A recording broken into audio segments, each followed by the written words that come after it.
Oh, it's a good one. Oh my gosh. Big one, dude. Big one.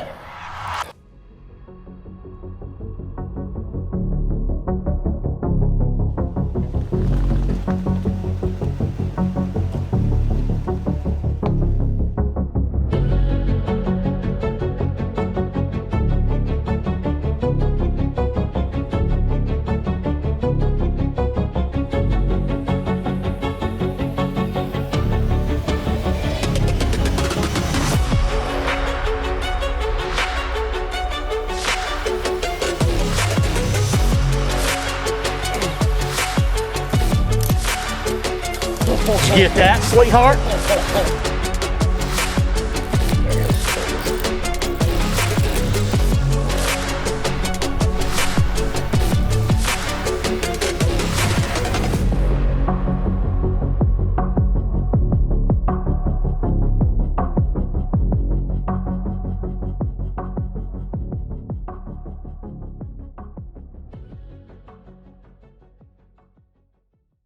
All right. You gonna take this into the car wash? No. Well, you better spray off that. I washed it after the classic so dang much, dude. I thought I'd done something. You know, you left some of that dang dirt on it ain't there. that. You know what it was? I worry too much about it being clean. That's what it is. You know I used to not worry about it, and I caught them.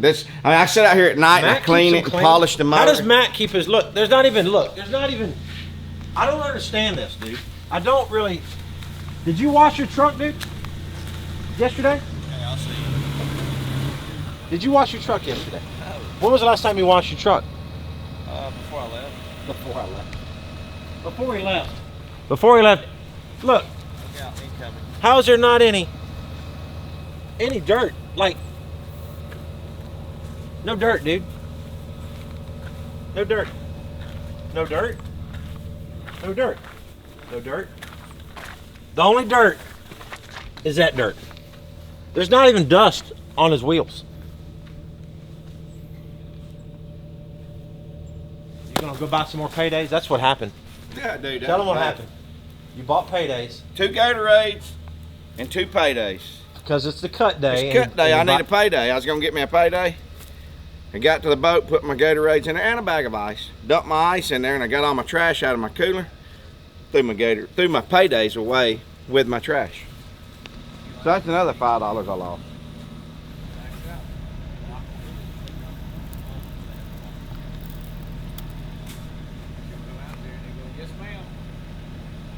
Dirty now. The locked door closed. Piss on it? Somebody just put dirt on your truck. Look at all the dirt. All right, we're gone. It's all the dirt on your truck. We got a long travel day today. How many miles is it? An hour? Hour and a half. 10 ounces. See y'all at St. John's. He's got a 10-ouncer. He's big. I need some rod socks. I need some good rod socks. Where are some good rod socks? I don't have any rod socks. The ones I had before had something else written on them, and I'm not putting that on my boat. There's What about those neoprene ones? There's one that like doesn't get a hook in it that a buddy of mine uses, but I can't think of the name in it. The name of it, like you can stick a hook in it and it'll pop right out. So I met a guy at the tackle store or a tackle show in Texas, and he owned a company, and I can't remember the name of it. So if you're watching the video, reach out. Because he was like, I'll give you some or whatever. And I was like, I'll buy them, dude. I need some bad.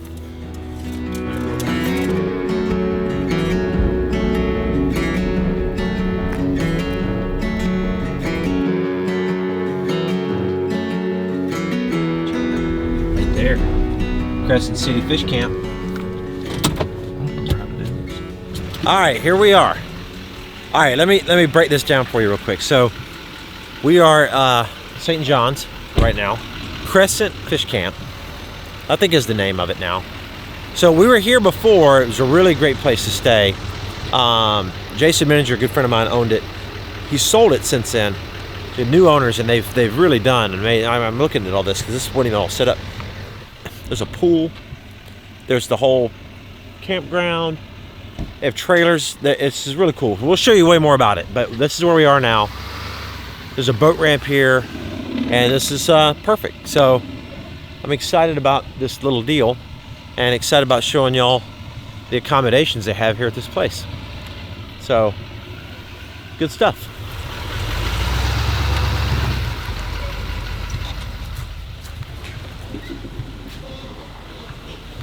Come on back, come on back.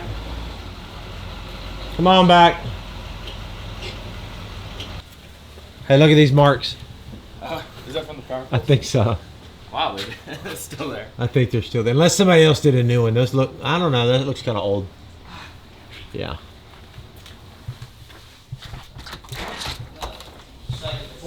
Nice. That paper right there on the right. McCoy. Look at this. Very cool.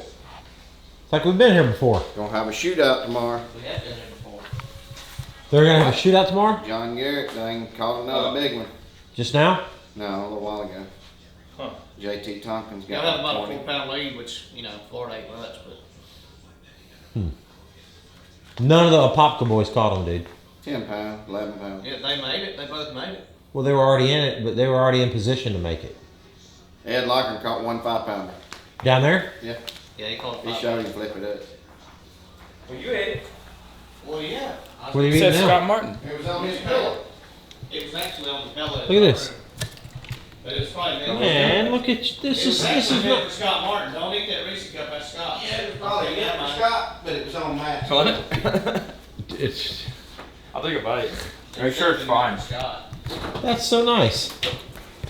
That is awesome, guys. Crescent City Fish Camp. Yeah, they were really nice down there. They gonna let Canterbury park in the garage again. And all. She had Really?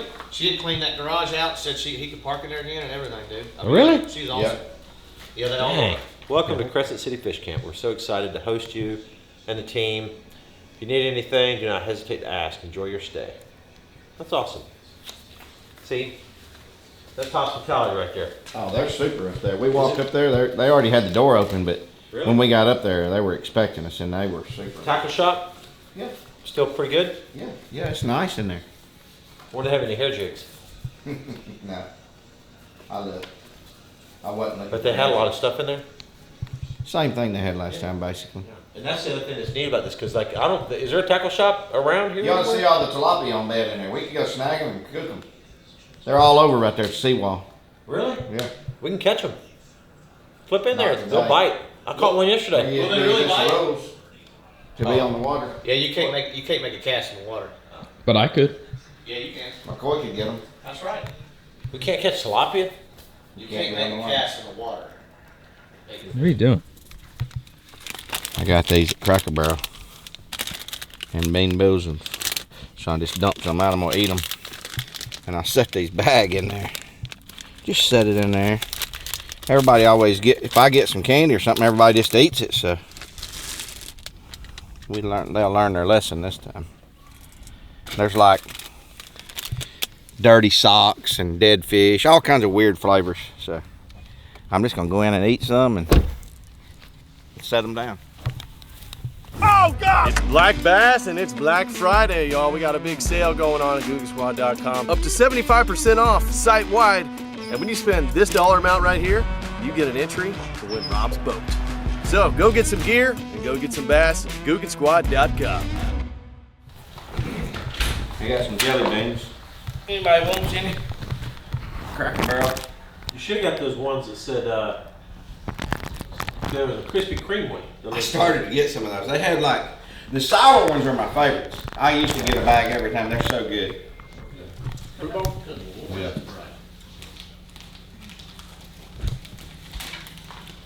You should have got Krispy Kreme ones. I started to. What flavors am I tonight? I gotta check these out. Who tastes like shit?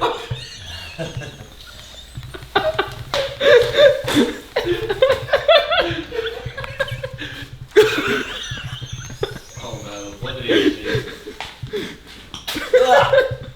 Those taste like crap, dude. What did it taste like? Like poop.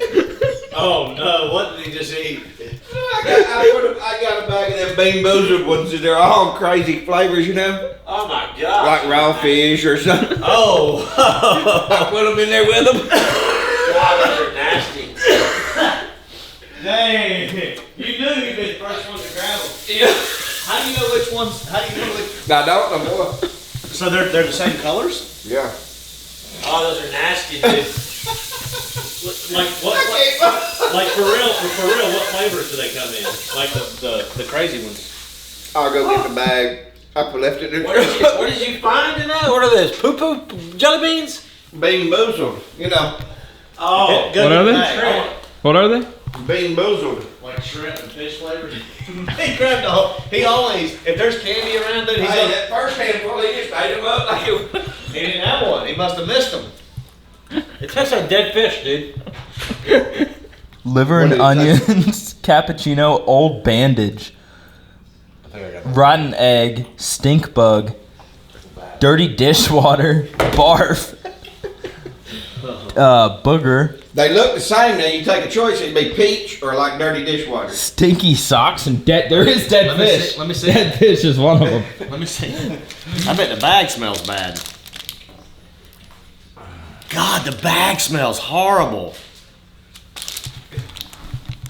Here, let's see some of them. No, what are you doing? Oh, they're all disguised, dude. Yeah. Here. Russian roulette with jelly beans. Guess what you do? You ain't never done it. Just those mixed up colored ones. Okay. I do know I'll that. do first. Yeah, you got them safe. We got the blue. No, I'm not doing this. Come on. No, heck no. No. Oh no. What's the red one? Recovering. What's the choices on the red one? I need to go get my glasses. Old bandage or pomegranate? Oh really? I can go with that. What is it? Yeah. Pomegranate? So there's good ones and You bad think ones? it's that one? Yeah. There's good ones and there's bad ones. Huh? Stink bug or toasted marshmallow? Very good. How's your good one? Here, Hollywood. I've already eaten mine. Stink I've bug already eaten or mine. toasted marshmallow? He got a mixture of them all. Toasted marshmallow be good. The problem was you had fruit flavors complementing the bad Yeah. stuff, and it was probably even worse. You take a chance, see? I don't do it. Come on, my. Come on, eat one. No. What's those flavors? Wasn't that bad. Wasn't that bad. Dirty dishwater or birthday cake? There you go. Dirty dishwater or birthday cake? Dishwasher ain't gonna be too bad. Oh no. He said, Dirty dishwater. birthday cake right there. He's smelling it. I wonder if you'll be able to smell them from the outside. You won't. He's crushing them all. Oh, 100% is that one. Smell that dude. Smell that dude. Smell like socks, bro. Oh, God. Throw that away. Smell it, Matt. You eat that one.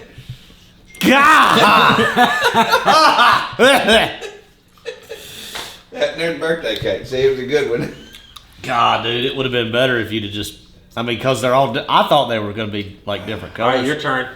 I told I'm not eating one. I'm telling you. I mean, do I look like an idiot? Yeah, I watched y'all's reactions and I'm like, why would I do this? Smell that one, McCoy. That thing's that thing's bad. bad. Eat it, McCoy. No. For $100 or $50. Dude, I want to buy some of these and leave them at my house and like sit them on the counter. $50 to eat a jelly bean. No, I'm gonna leave these at my house and put them on the counter No, it's not bad. and put a GoPro in my kitchen so as the kids come through out, you know, they'll I'll just be sitting there talking like, Dude, you. That's what I did. I got you. camera rolling the whole time. So my daughter. What kind did you think he ate? I think he got the I worst only one. had 4 or 5 different flavors all mixed together. I think mine was. Hey, there's a really cool opportunity starting on May 1st. The Big Bass Challenge. This is a nationwide online fishing tournament that the Rather Outdoors people are putting on. This is gonna be so much fun, guys. Check this out. So for over the 30-day period, you're gonna catch bass and you're gonna add up your length of your best 5 fish throughout the month. And if you're the top length winner, you're gonna win the top prize of over $3,000. Now they've got all kind of other prizes as well. All the information is down below, or click the link in the description for more information about this tournament. So you definitely wanna get in on this. It's gonna be a lot of fun. Well, we're gonna have like 0 wind all week. Really? Yeah. All right, good morning, everybody. We have woke up here in Palatka. The travel vlog continues, other than we're not traveling. Now we're gonna rig tackle, so I'll take you out there, rig some tackle up. What'd you say, no wind today? No wind this week? It's gonna be hot, isn't it? you know, 2 days of practice, we got to figure out what to do on this deal, because it's like you really need 3 days on this pond just to kind of give it an honest effort. But we'll go rig some tackle. McCoy's actually filming for Bassmaster today. They called in, they needed a cameraman, so he's actually with Joseph Webster. So if you're watching on any of the live footage, all those shots are McCoy's. So, all right, so far we're just laying stuff out right now. A hair jig could be an option here on the shell bars. Glide baits, just because that's what it seems like everybody's catching them on lately. So I do have a few glide baits. I'm not some glide bait expert by any means. Swim baits, some suck 'em out of shads could be an option. Just a bunch. Actually, this could be a sleeper. I've still got a lot of rigging to do. Got my tubs here. This is a little bit like Harris in a way. There's going to be several ways to catch them. There's going to be some fish on shell bars depending on where part of the river you're in, because down south, way south, like Astor, fish are farther along, and then if you go all the way like towards Jacksonville to that farthest part of it, which is 100 miles away, those fish are a little behind. So, you know, where do you spend your time? You know, do you focus mid-river, down the lake? I mean, I've got to figure it all out. I do have some shell bars, some small ones that we've caught them on in the past with Hillary and some of her tournaments. Those may be a factor. I can check them real quick. If they're there, great, I'll catch them. If not, then move on. And then shad spawn, it's going to be a deal. So I need to get my spinnerbaits rigged up and my swim jigs rigged up. I don't think there's going to be a lot of wind this week. So that being said, it's going to be a quick swim jig bite. Those fish are probably going to be done quick. All right, we got her done. Look at that, all cleaned off other than my stuff there. Got my rods in here. McCoy's back. Come on back. Bassmaster. He's the famous photographer. Famous photographer. All that filming. Yeah, totally. You tired? Freaking exhausted. I got up. You know what I mean? What's up, Colton? What up, McCoy? What's up, dude? Look at there, you're on the SMC challenge What's now. up, buddy? He's in the hospital. Oh my God, you feeling a little better today or no? Yeah. Yep. Colton Moore, the famous That's world LSU famous. boy. Famous. Y'all watch live? Yeah, How bad does it suck? pretty bad. Yeah, I know. They won't call you again, don't worry.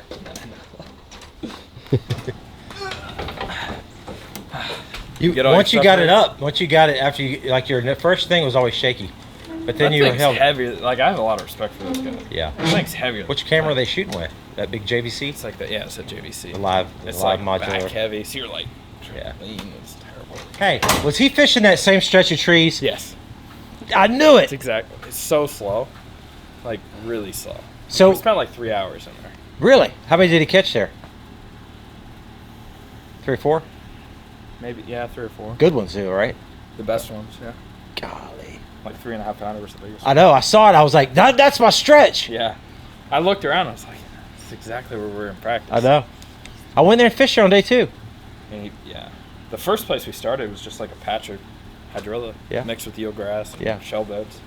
So I was watching live today, and so there's a spot, and it's in the video, and in practice, caught one there and had a couple bites. It just looked good. It was just a neat place.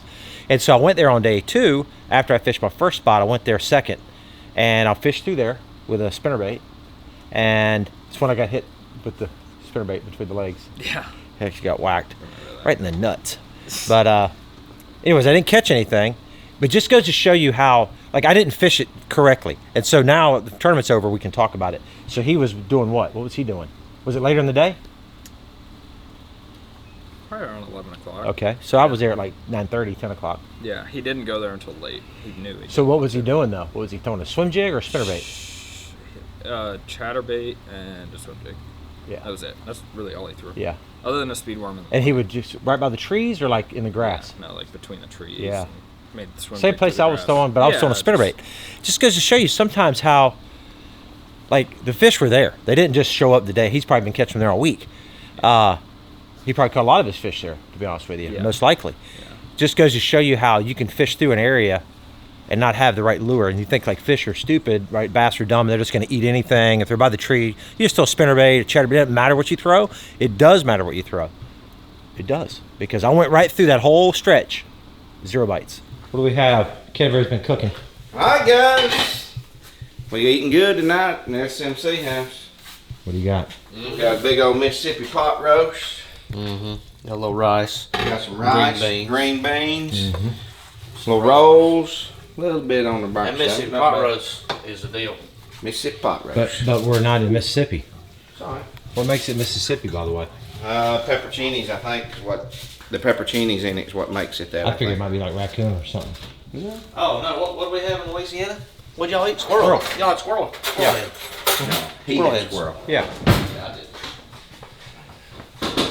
It smells good. Is that cornbread? Yeah. No, no, those are the bread. I rolls. could eat on a real plate. What'd you put on? Nothing? PSG, a little pepper, a little butter, a little olive oil, and one of them chicken bouillon cubes. Alright. So, got all my rods rigged. So my game plan, pretty simple. I don't know what stage the fish are in. They could be spawning, maybe. Could be a shad spawn. So first thing in the morning, we're gonna run as quick as we can and look for birds here in Crescent. Try to find a shad spawn. Fish a couple hours. Then we're going to bounce around a little bit up shallow, see if we can't flip up a fish or two, get a few bites, see if they're spawning, check a couple places where they might be spawning. And then we're gonna get out of here and go to the river and start swimming the jig and fishing, checking a few shell bars, heading south. I might run all the way down to one of my springs and just evaluate that as well. See if there's any fish on beds. And then check a few shell bars on the way back up, and the day probably should be close to being over at that point. So that's kind of my plan for tomorrow. And then the next day, depending on how the shad spawn thing looks and depending on what's going on, maybe try to find another shad spawn the next morning and then fish around here again and then run north and fish some of the creeks north. And that's it. And then I'll decide where I'm gonna fish the tournament. So I prefer a 3-day practice, to be honest with you. The 2-day thing's, in a way, not that bad in my mind, because it's like you do this, you do that, and then you evaluate, and then you just roll with it. Now, some guys are going to catch them in Rodman, scoping. If I don't find anything at all, everything's a complete bust, I may just run to Rodman in the tournament. Just get out there, put a spinner rod in my hand, and scope a little bit. But, you know, swim jigs are a deal. There's 2 swim jigs you need to have tied on. You need to have a white one for the mornings, and you need to have some kind of green pumpkin or black and blue thing for the afternoon. And the pads. The pads, you want kind of a blue gilly, a darker color, and in the mornings for the shad spawn, you want white. Frogs, the same thing. You know, frogs, I'm going to throw a white frog in the morning, throw a darker frog in the afternoon, and the shell bar stuff's pretty simple. I mean, it's basically just dragging a worm around, drop shot, swim bait. Actually, I don't have a swim bait rigged up. Probably need to rig one of those up, actually. And football jig. I need to get a football jig. I think I have one.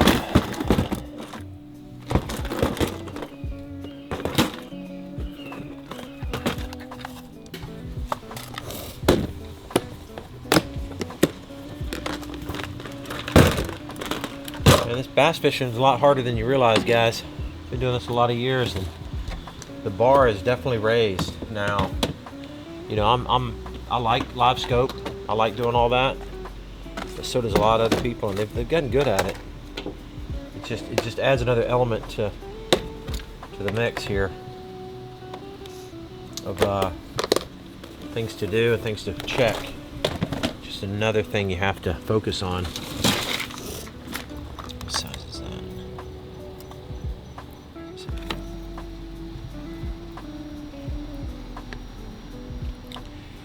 I don't know, that wouldn't be really good.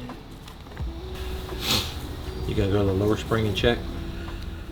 If I make it down there, yeah. Call me if you go down there, because if not, I'm gonna go down there and check. But if you go down there, I want to I'd fish. like to see if there's like a few fish. You know, let me know if there's an opportunity down there. You mean if there's fish spawning? Yeah, or like white worm fish or whatever. Like, well, I mean, you might see something I don't see if I don't see them. That's it. We're gonna get up in the morning early, and we're just gonna fish hard. We're gonna fish efficiently, and confidently.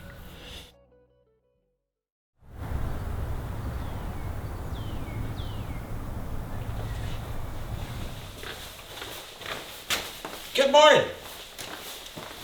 Dude, they've gone. They have exited the building. Matt left, I think, at 4. Matt left early so he could brag to his wife that he left early or something. I don't know. I mean, he left it literally. He literally left at 5:30. Canberry just left. He went to get gas. We're gonna get on the water as well. Shed spawn. So that's the one tip I can give you on shed spawn is you gotta get there early. Get out there early in the morning and you'll find something special. That's what we're gonna do. We're gonna get fuel and then we gotta get on the water. And we're gonna go find them. We gotta do 3 days of work in 2 days, which is no problem. Just have to be efficient. I can't spend quite as much time in certain places that I want to.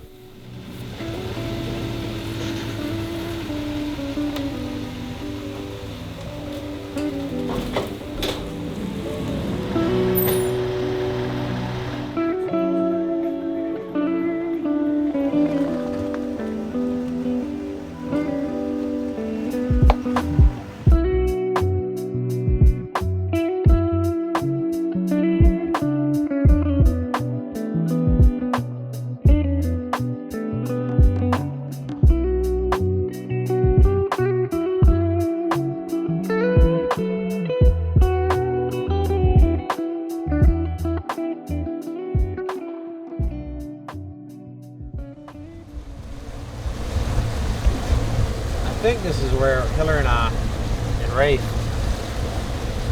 fish one of our tournaments during the shad spawn.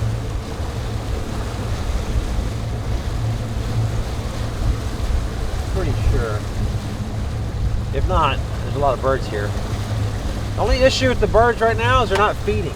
They're kind of like hanging out. They're like confused.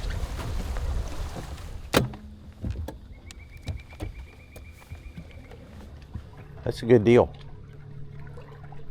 A lot of bait, a lot of birds, hopefully a lot of bass.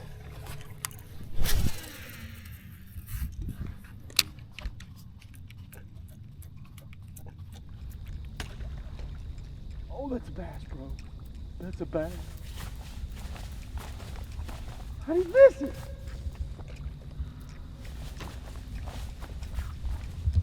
Stack your leg. Dude, stack your leg. What? Dude, that was a good one, bro.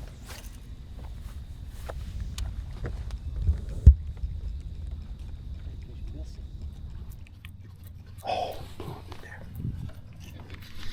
got it. Oh, it's a big bass, bro. It's a big bass. It's a big bass. He's tripping, bro. What? Oh. What was that? I don't even know what that was, dude. I mean, if it was a bass, it was a 5-pounder, but it was acting crazy. So I think it was a striper. I think it's a striper, but it jumped. Striper don't jump, do they? No. What is going on? How did I miss the freaking fish, bro? Seriously. He was acting too crazy though to be a bass, I think.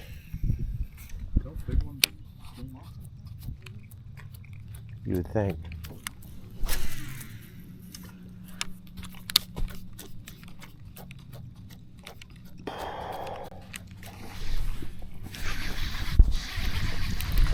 Those were bass, dude. That was a freaking big bass. This is a nice bass. Look at this one. Dude, that was like a 5-pounder that we had on.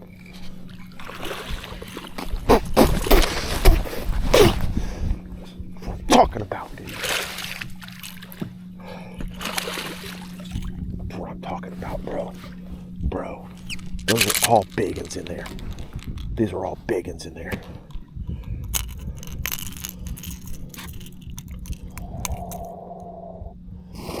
Thank you, Lord.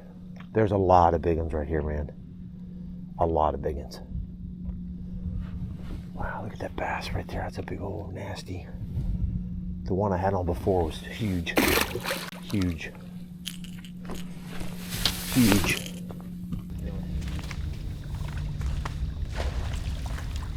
Did he just eat a bird? Probably.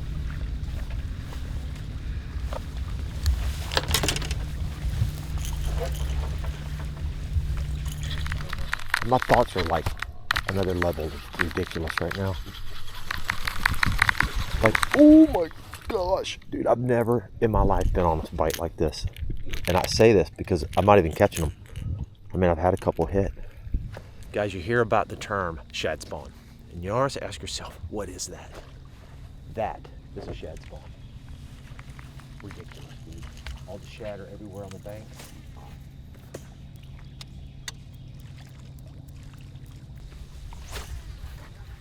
I'm like freaked out right now, dude.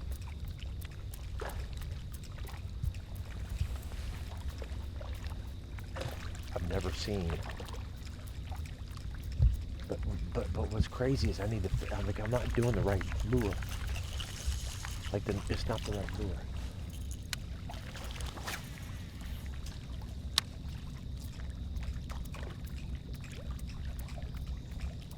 I need to just get my swim jig on and throw it up in there.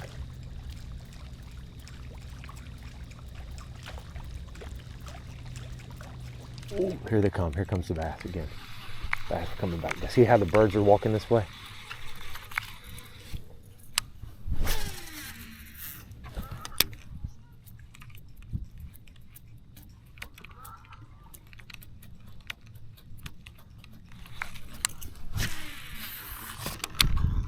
There's some big ones right here. They're kind of hanging off.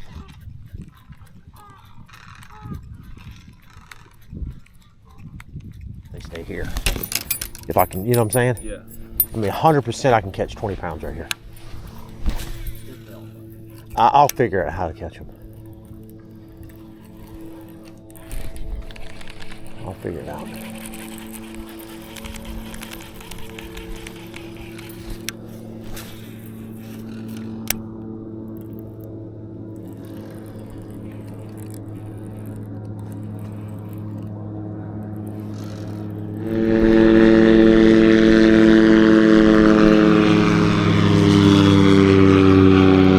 Coast Guard. That's Coast Guard.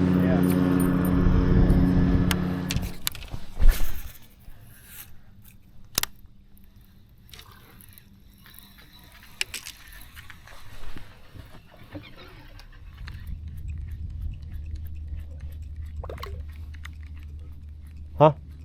I don't know. Do you see it?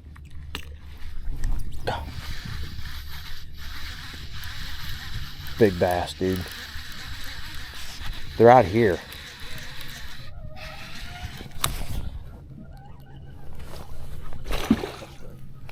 Is it a striper? It is? It is, isn't it? Big striper. Yep. Okay. Well, that's what I think those were then. That's what those ones out here were. They hit me and missed me. You know what I'm saying? That one I thought was a 5-pounder was this. But is there bass up there? 100%. So one of the reasons you want to try to catch fish sometimes, because you have to identify what they are. You know, I had just talked myself into that every bite I had was a largemouth. And in my gut, when I first got the bites, I was like, I think it was a striper. And I kept losing them. But it was a striper. So the ones I had hooked, I think were striper. obviously I caught 2 bass, and those were good ones, and there's definitely more there for sure. But that's what hit me there. So that just takes the spot down just a hair. Not as crazy as I thought it was going to be. But I'm glad that we. Cause I think a lot of the stripers run up there and pin them. There's just largemouth mixed in.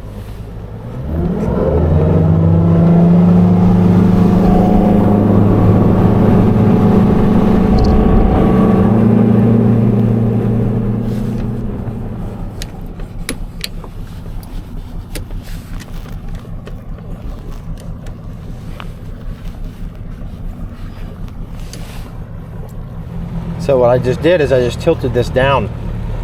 The glare is a little bad, and that's what's so awesome about these mounts, the beat down outdoors mounts. I can totally adjust the screen angle, so when I'm trying to see maximum clarity, the sun's reflecting, I can tilt it down a little bit real quick and easy. I can tilt it left and right. I can do all kind of stuff with it. So nice.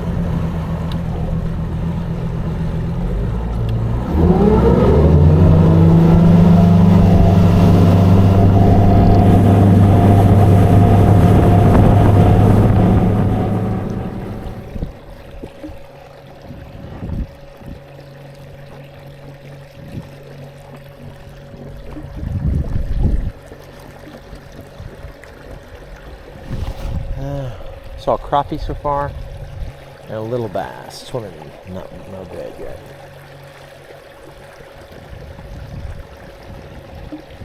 Bluegill, there's one. There's 2-pounder.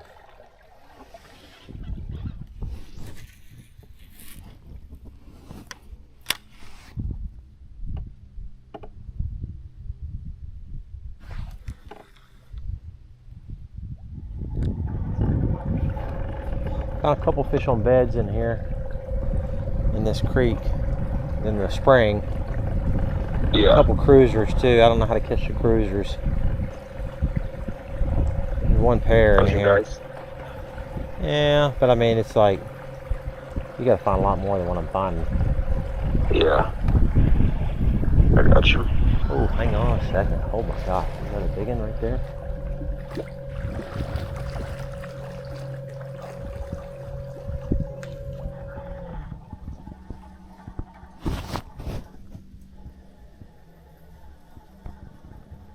What was that?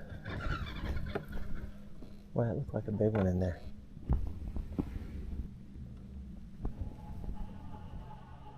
Oh yeah. Oh, big one, dude. Big one, bro. Like an 8 or 9 pounder, yeah.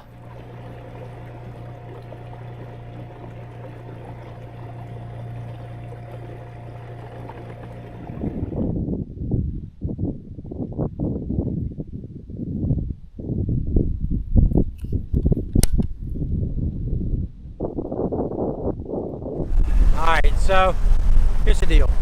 I'm not finding much. There was some stuff in there, but that's tricky. That's tricky stuff right there. You see a lot of big fish swimming around and you can't hardly catch them. So I don't know about that deal. I mean, look, if I'm going down here to Asher, I'll probably swing in there and see if I can't catch that one on the bed. Maybe try to find 1 or 2, but I'm gonna go down here and flip these pads and look around. So far, we don't have anything going. Canterbury's got a few bites on the main river, which that's good.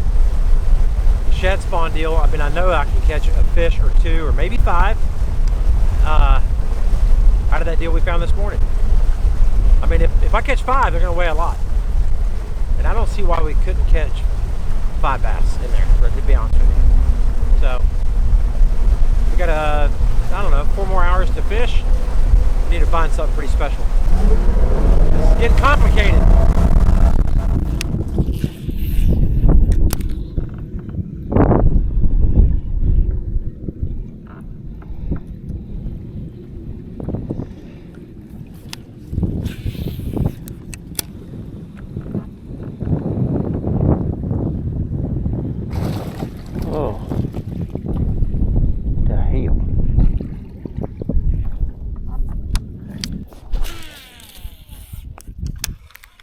do that.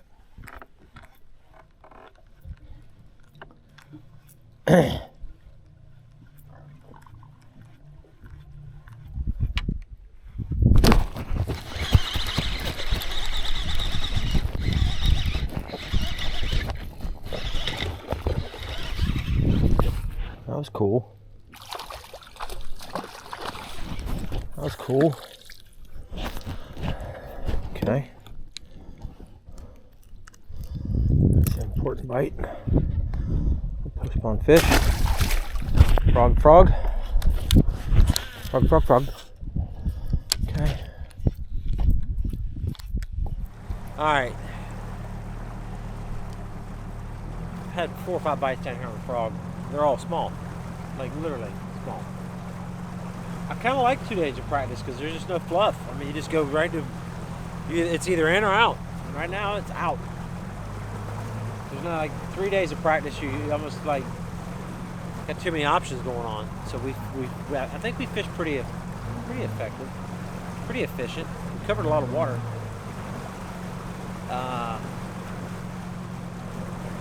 I'm not coming back down here. So we're gonna stop a couple more times, and then McCoy's gonna pick us up at the ramp. We're about 60 miles away from Black South, and that's it. So I don't have anything else to report other than about a pretty small limit today. Again, that shad spawn deal, it's got potential, obviously. That's a big deal.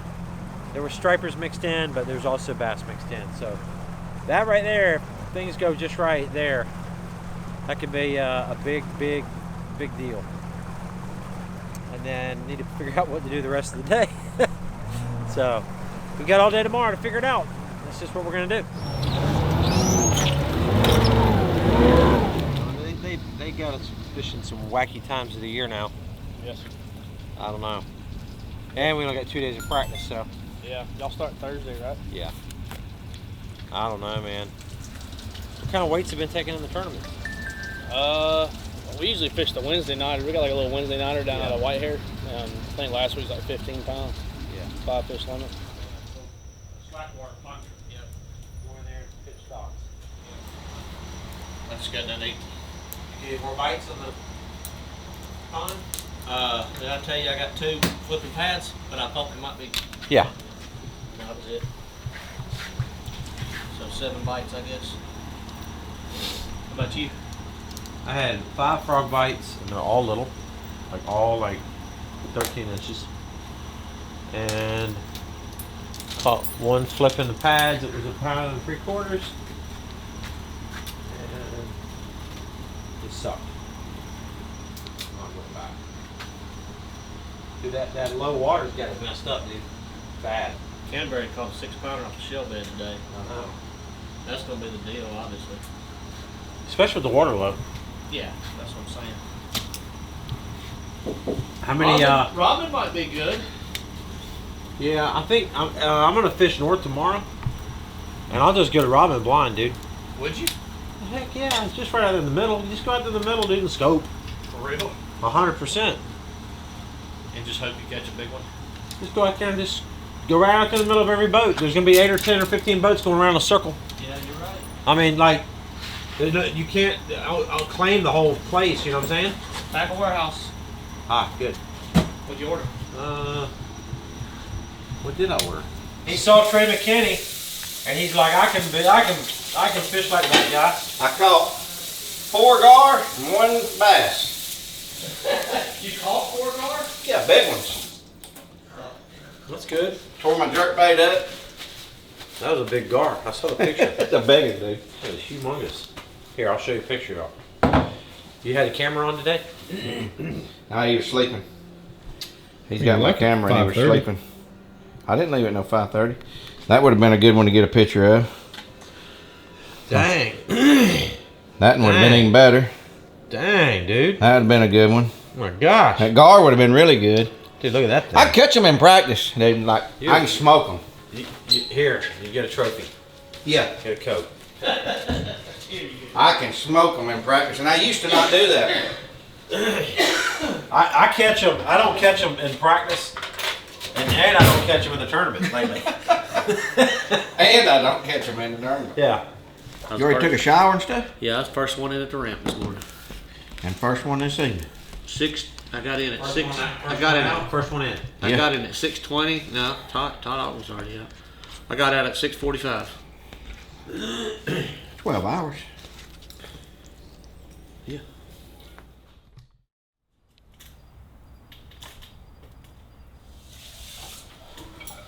Little best use of the water.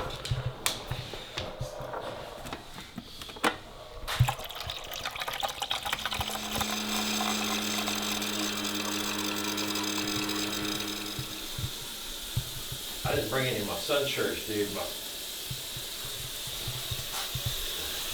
Yesterday, I don't have any of my buff shirts. The other one's wet. I mean, dirty. The other one's dirty. This is, well, I don't know. Now that's old school wiping right there. That's right. Is that your toothbrush or Canterbury's? It's Canterbury's. Okay, good. I don't do mine like that. That's gross, dude. Okay. I mean, who would that? Like that? You're like a jellyfish dude. Yeah. Dirty shirt tape. I mean, he washes his toothbrush, I think. Fine. It ain't loud. Yeah. Hope you find the mother load. Here, do your push-ups this morning. No. I had Bastify.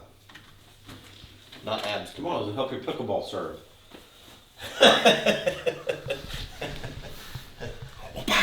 You can't hit it overhand first. Oh. That's illegal. That's better, yeah. You'll Has smash to the be below kitchen. the waist too. You'll smash the The kitchen. ball has to be below the waist. I don't know why you don't bring us some extra pickleball things. We can play pickleball with all these days off we have. I had them somewhere, but we didn't have time. And then I forgot to bring them down here, and we could have played down here. Would you have played? We could have played 4 or 5 days here. Canterbury wouldn't play. I'll play, 100% play. See, McCoy said he's played before. He says he's pretty good. McCoy's not good at anything that takes athletic skills in it. I believe Oh my God. Unless he puts ice skates on. Yeah. Well, I mean, that's not athletic. Playing goalie on a hockey. Is fishing not athletic? No. Them hockey guys have got to be in shape. Yeah. It is crazy how hard they skate all the way to the other side. For like 80 minutes. That's why. It seems like they play forever. Yeah. Dude, I thought line changes were like every period. Till he told me they were like. He said a long time for a hockey player to play 2 minutes, right? is a minute and a half, right, McCoy? Yeah. A minute and a half. It's like a long. Huh? Now, if that ain't the biggest bunch of wieners I've ever heard in my life, a minute and a half is all they can stand. That's a long time. But dude, they skate as I hard thought they as they played for like skate. 20 minutes. They skate as I'm hard. kidding when I They said do, but They skate as hard as they can skate for a minute and a half. They as hard as they can go one end, as hard as they go to the next end. The whole time, dude, it's crazy. That's pretty true, actually. When you see it in person at a I've been to some games.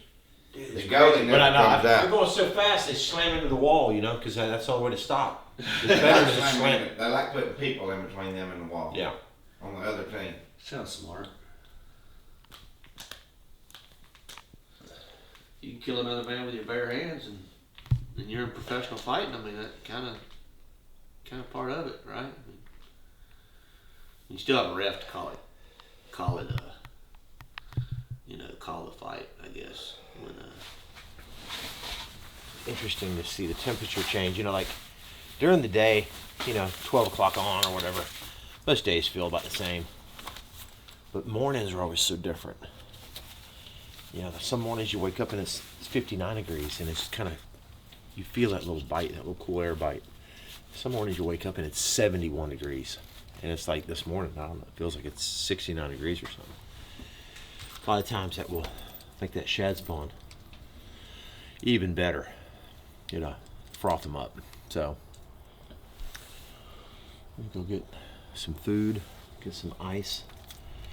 We're gonna try to, there's another shad spawn down the bank from what we found yesterday and see if there's any bass in that one.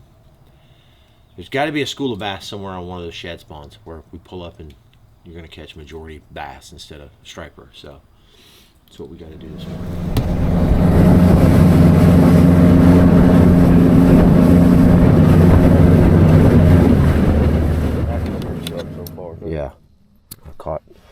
couple yesterday morning down through here, and like you'll think 100% they're bass. And there's probably some bass mixed in. I did catch one, but everything was stripers and gar. All right, so the trick. Here's what we're gonna do. You're gonna have to do that, and I'm gonna do this. Yeah, well, we gotta hold your finger like down. So we need to put your hand flat. Lay it like this. Go ahead and get down on the ground. Here, we'll get another hook in you. If you'll take that thing right there. Oh, well, I'm not gonna jerk yet because we need to evaluate. You have to get under. Yeah. Okay. Now, but we gotta hold this finger flat, dude. Things are gonna want to jump up. Push that point down, way down. Hold on. You ready? Yeah. Okay. We had to get that angle. I am glad to see you get lost. I grabbed that freaking gar, and I come swinging him up. You know, I was going to try to figure out where to grab him, and all of a sudden that damn devil horse come flying out.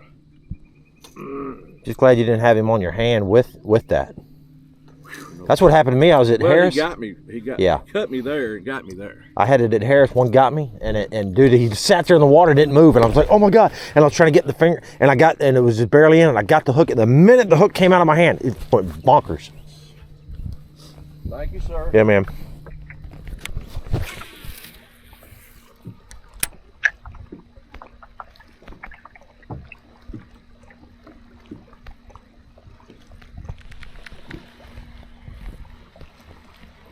Boy, they're about to pin them on the bank here, man. They're rushing them up. It's about to go clear.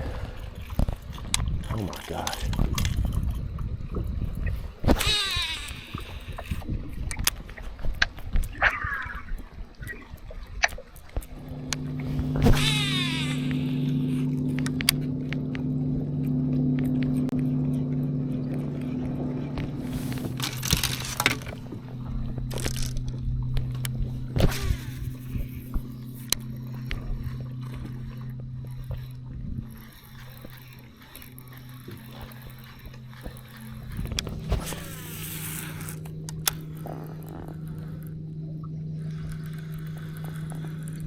That's the other thing I got one on the chatterbait.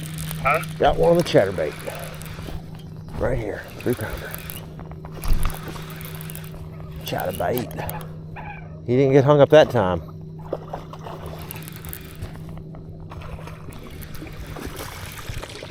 Yeah, that's a nice one. Oh yeah. Right at 3 pounds. Probably a 212. Big old thick one. I actually thought I was hung up again. Do what? I thought I was hung up again. It kept moving.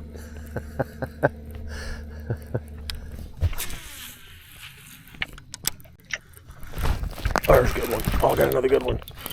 Oh, I'm done. Oh yeah, 4-pounder. All right, chatterbait's the move. Let's quit doing this. I'd have caught five big ones a minute ago. Are you still sitting in the same spot? No, I've moved like 200 yards. Oh, yeah. Well, just keep going down the bank. You might catch them on the chatterbait just going down the bank. I don't know. And it's not a big, that was a 3-pounder. It looked bigger when it jumped.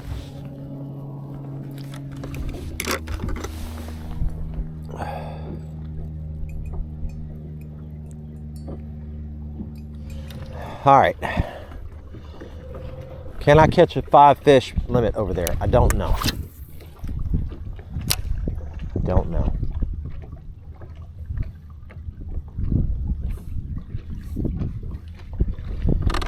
Can I catch a couple of them? I think. So now I'm gonna fish some docks. See if we can. I mean, you just gotta think about things when you fish. Like, bass are smarter than me, but that being said, the water abnormally low.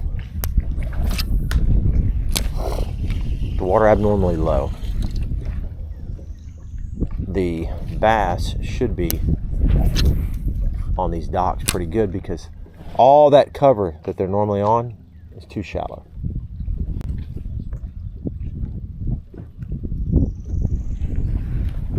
Even this dock's too shallow. I mean, it's like barely any water. But a bass wants to get up in some shade. They're going to live on these docks. They're going to live on the ends of these docks.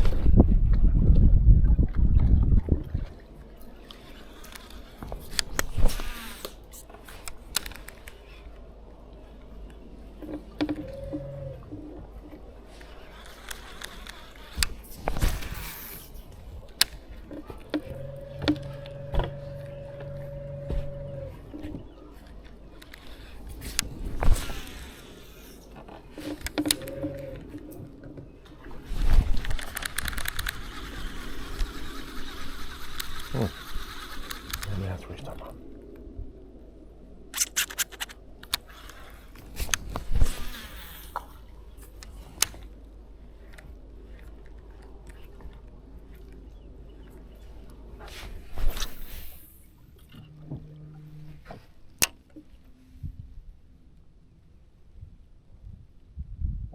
There's a bunch of bluegill beds right there.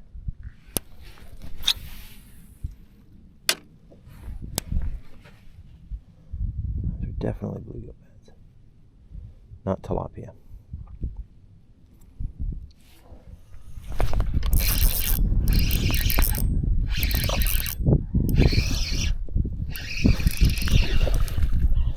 Bluegill beds.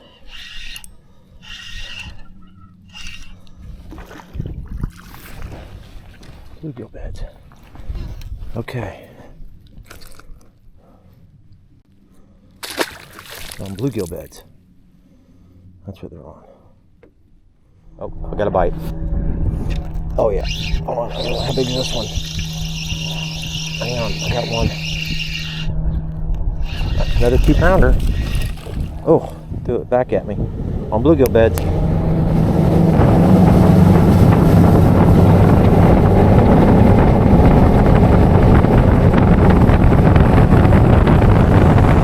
Alright, our 2 days are about up. You know, you formulate a game plan. And you can only formulate a game plan based on what you're getting bites doing. Or what you think you can get bites doing. And they're going to catch them on shell bars. And I know where a bunch of shell bars are, but I have not been able to find fish on the shell bars that I've been checking. So I didn't get that done. There's a sight fish bite going on. Guys, there's going to be guys who do nothing but sight fish the whole tournament. And I did not get that going on. So my game plan now is a little bit of a survival game plan. It has potential based on that shad spawn. If the shad spawn deal works out, you have a big bag right off the bat. And then we'll change the game plan slightly. But I don't know, guys. I mean, we only got 2 days of practice. I almost have to use tomorrow a little bit as a practice day, to be honest with you. I think I can catch 3 or 4 or 5 fish, hopefully in the morning. And they'll weigh pretty good. I think I can catch 3 or 4 fish on those bluegill beds. I don't know if they're going to weigh a lot, but hopefully they'll weigh some decent fish. And I think I can get a few on docks. Now, I didn't get the pad bite going, but I didn't really do it much. Canterbury did it in the places that I like to flip, so it's just one of those things you just do at game day. And other than that, it's about it. We'll talk more about it when we get back in, but I've got about another hour left, and we need to find something pretty special here in this little bit.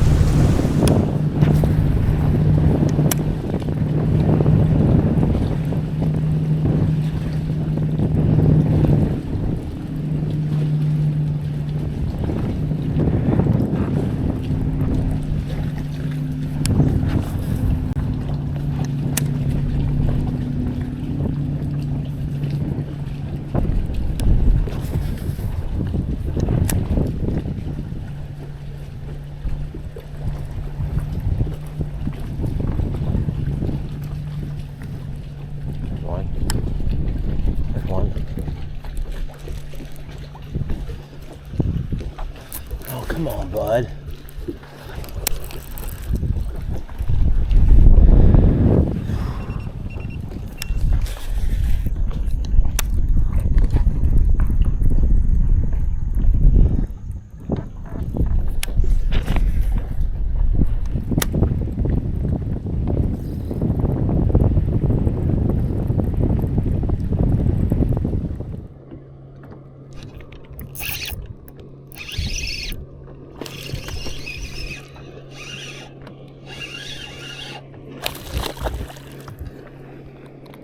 Finally a shell bar.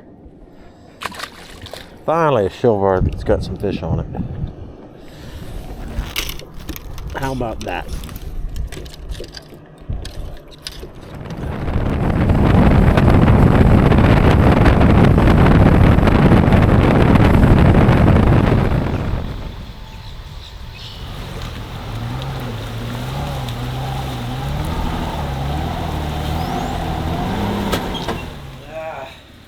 You know, as we travel around, we usually rent Airbnbs and VRBOs, and that's what we do. But this is the second time we've actually stayed here at Crescent Fish Camp, which is right here on the shores of Crescent Lake, and it's a really cool spot.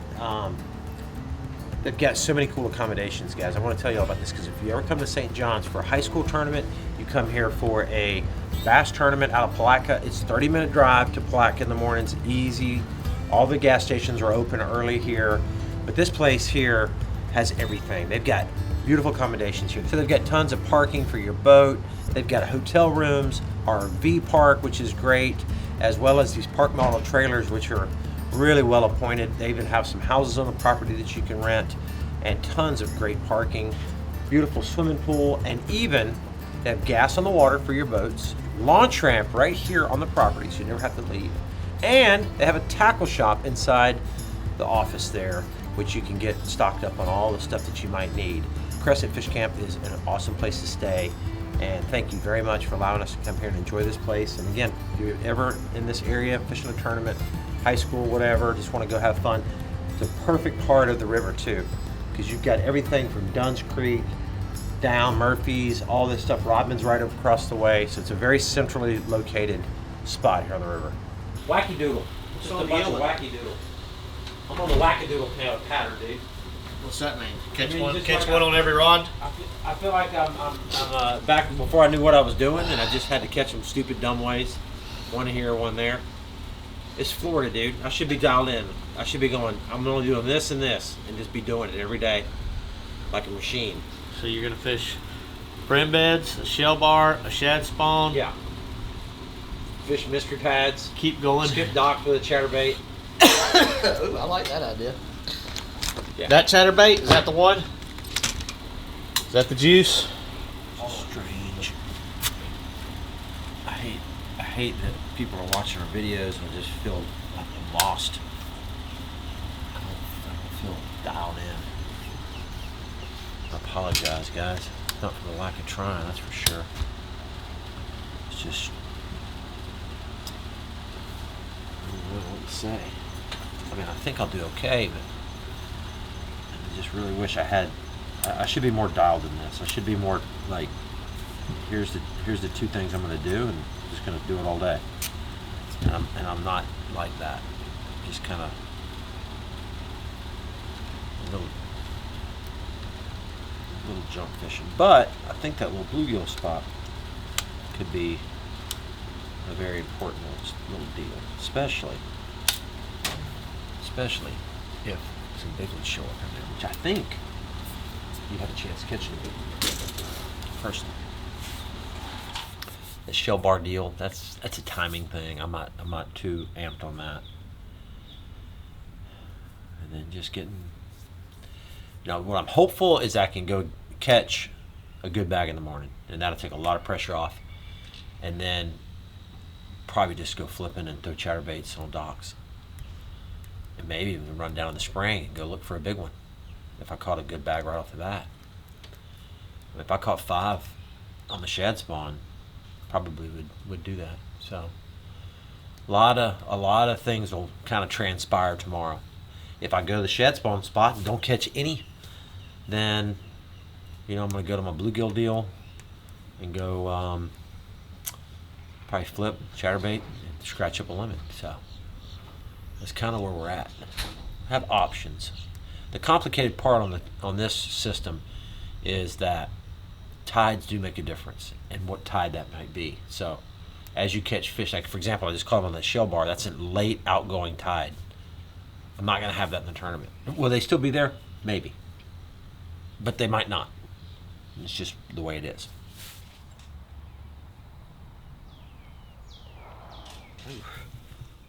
Woo!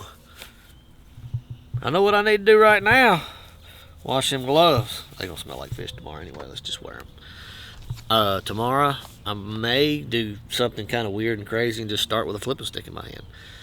I was able today to generate a lot of bites when I spent some time doing it. I just don't know what kind of quality I'm dealing with, so I'm playing a numbers game. I think, you know, my goal tomorrow is to catch 20 bass, and if I catch 20 bass, I'm in Florida on the St. Johns River. I'd like to think one or two of them might be good ones. And if that's the case, maybe we'll have a decent bag, but if not, we might have 9 pounds, 8 pounds. So we'll see what happens. You know, for 2 days of practice, just shy of 2 days, it wasn't bad, but it wasn't great, so could always be better. But yeah, we're able to generate some bites, got a couple little things going, and we'll see what happens. So you're doing at 4 o'clock. Are there any idle zones in Dunn Creek? The bridge. Oh yeah, that's it. It's short though, isn't it? Yeah. I'm 3:30, and I'll be 3:30 again tomorrow. This is the 3rd tournament in a row I've been first and last flight. I sure would like to have 3 days on somewhere this big, because there's a lot of stuff that I would like to look at that I haven't got to look at. But for 2 days of practice, it was actually okay, I guess. Wasn't great, and it wasn't horrible. So, just have to see how it goes tomorrow. I think I can, you know, get some bites. Really don't know too much about the quality. I'd love to catch north of 15 pounds tomorrow. Feel pretty good about making the cut. If you can catch, I mean, if you catch 15 a day, you'll make it for sure, I would think. So I think it's going to be somewhere in that 12-pound mark. So just got to get a little bit of quality bite. I'll have an early number the 2nd day, which could help me on a shad spawn, but late number tomorrow. Still going to run to a shad spawn area and see if we can't catch a few. If we catch 2 or 3 good ones, it'll be a really good start. So we're going to make a little gamble and go for it tomorrow, and hopefully it pays off. We're done. Done. Need to take a few things out of my boat in the morning just so I can run a little faster. We're gonna deploy the plan first thing in the morning. 2 days here on the St. Johns. I don't know what to expect tomorrow. The weather's supposed to be pretty nice. And we're just gonna go give it a full send. Feel good about it though. I mean, we got a lot of options. Well, we have 3 options, I should say. And that's always a good thing. And about 40 or so going out. And we're gonna just go have some fun.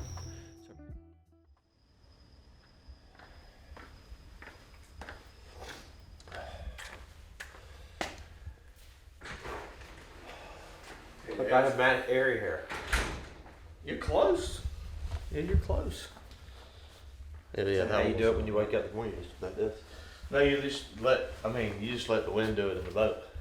Do you ever brush it? Make sure you hang out the side of the Or do you just wake up and it's just that way? Mm-hmm. All natural. I mean, that's pretty smart, really. You don't have to do anything to your time, hair. You just get up. I mean, Why waste time fixing your hair? I think it just looks good. That's what I was doing in my dreams, was riding down the St. Johns River in my boat. That's how you get it. You have to dream it. And then like this one here, this little. What happens if that's like him? Do you just get up in the morning and go like this? I don't touch it. You don't touch it. Oh. You just go to bed, get up. And Yes. I don't touch it. Yep. And then when I come in today, it'll be like all these locks. Yeah. Is that what they call them? Or a mullet? What's this? I don't know. Like a rat tail? Yeah. But a bunch of them together? Yeah. Just blow it out the side. It kind of looks like a toupee. Like it looks like a wig. Well, it's good. When I lose my hair, I won't have to get one. But that's why you don't do it, right? You don't want to lose any. No, as it falls out, I'm going to keep it. I'm going to make one as it falls out. It's pretty impressive. You look like you got a helmet on.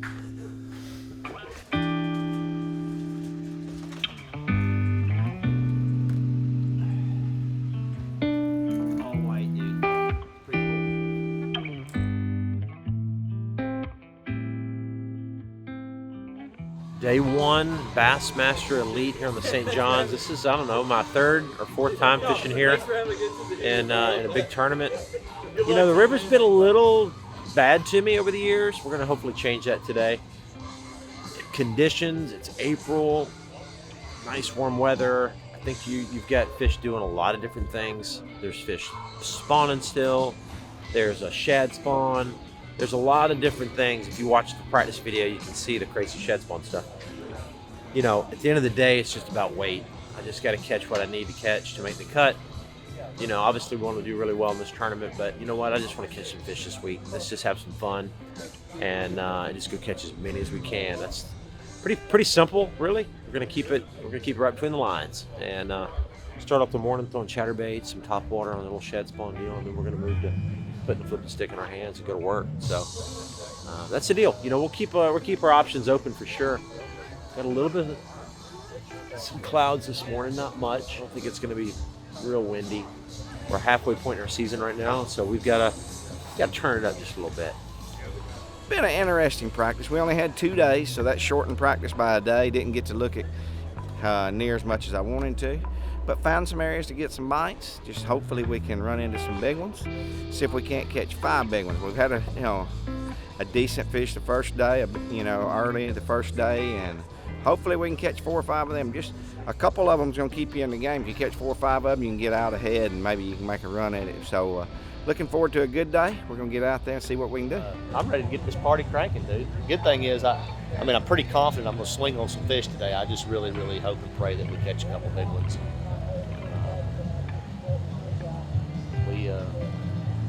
We had an okay practice. I didn't swing on much. I didn't set the hook on much, but was able to generate a lot of bites. And I don't know what's going to be good here, man. We've never been here this time of year, so that's the confusing part. You know, we're just going to catch as much as we can.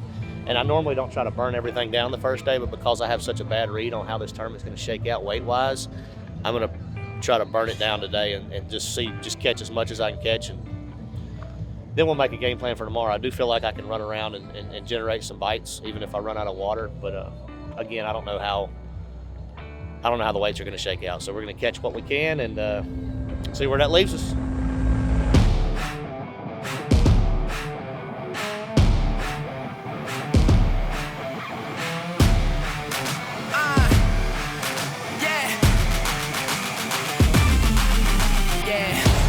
Renaissance man, cause I do what everyone can. I'm taking the stage, changing the game, all with the pen in my hand. No problem with making a statement, or putting the rubber to pavement. I'm running the race, I'm raising the stakes, cause I got a hunger for greatness. I'm doubling up, they doubling back. They in the red, now I'm in the black. Came for the gold, I'm staying on track. Top of the podium, triple the stack. I'm bringing my pack, we taking it all, ain't leaving the scraps. Better look out now, cause it's sundown. Yeah, we coming for all that you have. Hands up, hands up. I'm here for the crown. Hands up, hands up, hands up. I said I'm here for the crown.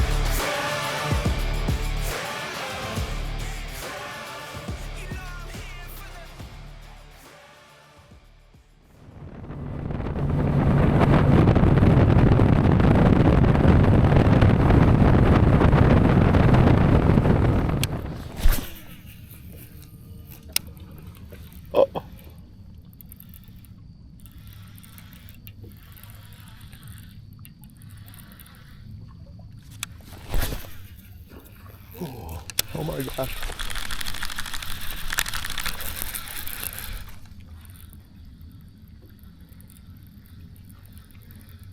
They're very picky. Like you would think you would catch them every cast.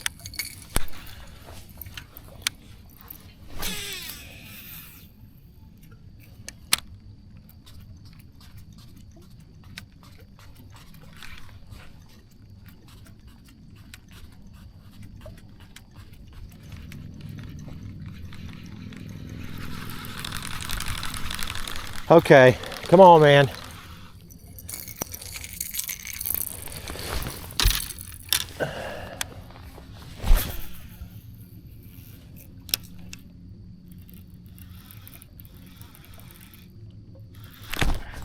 There he is, there he is.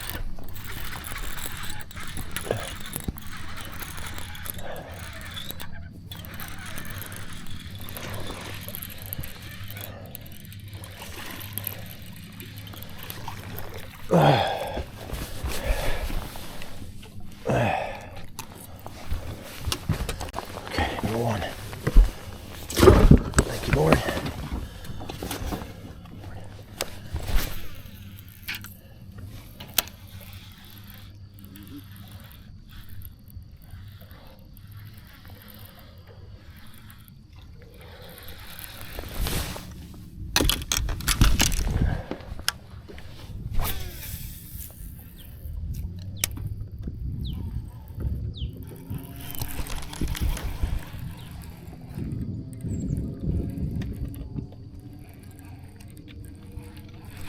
There's one. There's a good one. Oh, he pulled off, bro.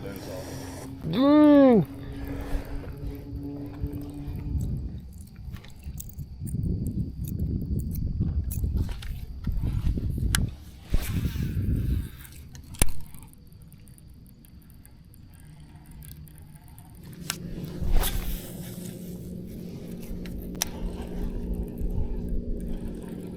There he is. Oh, it's a good one. Oh my gosh. Come off there, buddy. Oh no, dude!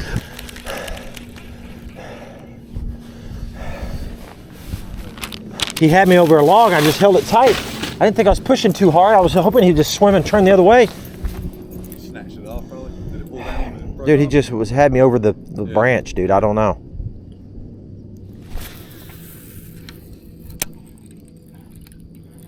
You got him? I've got 1 3-pounder and lost 2 big ones.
There's another good one.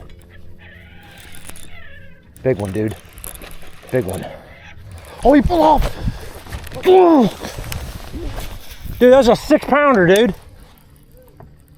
That's the second big one I've lost.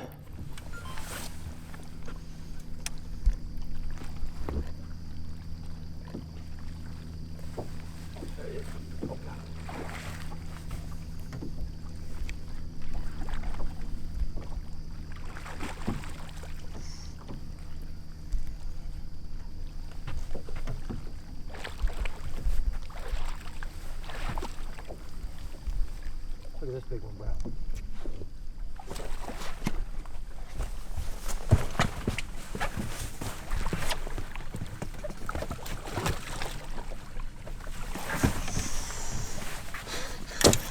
Dude, that's the. I've lost 2 that size right on this tree, dude. The same tree.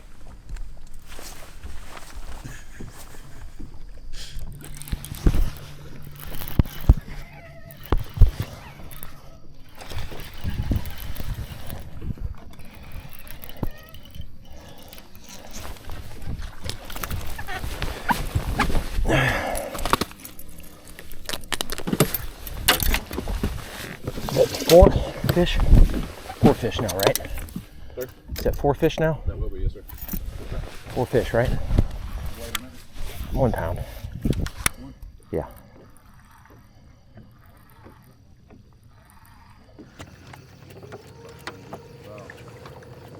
Yesterday they were all up in the trees. The gators were. because that's where the fish were at.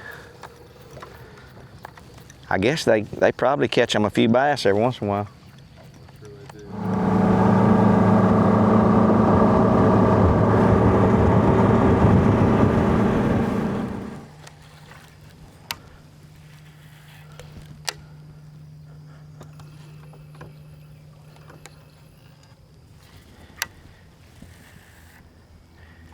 Like the bites I've had, hadn't had any problem eating it. I mean, that one there just wouldn't never get it. There's a bite.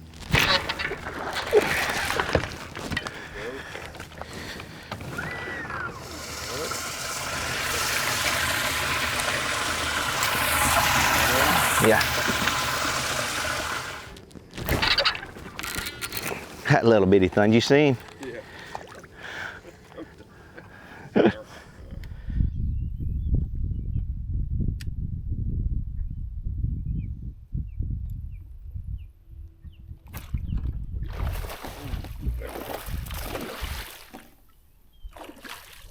There we go.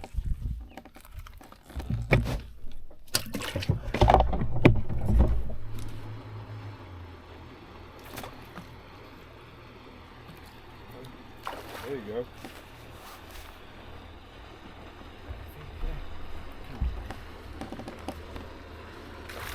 There you go. Hell yeah. Yeah, awesome. That's good. Sweet. There you go.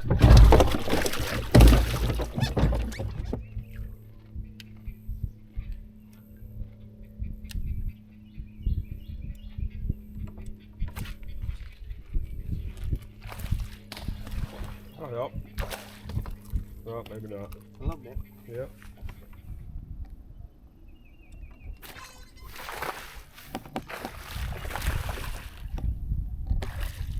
That'll help. That was a bass. Get you up a little.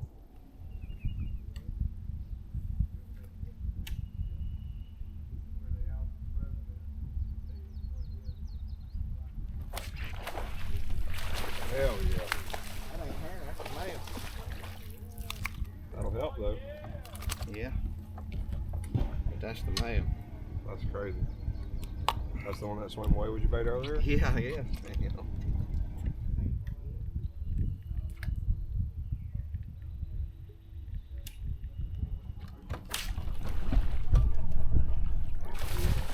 There you go.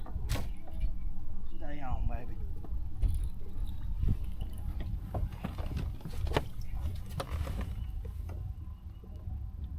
Stay on.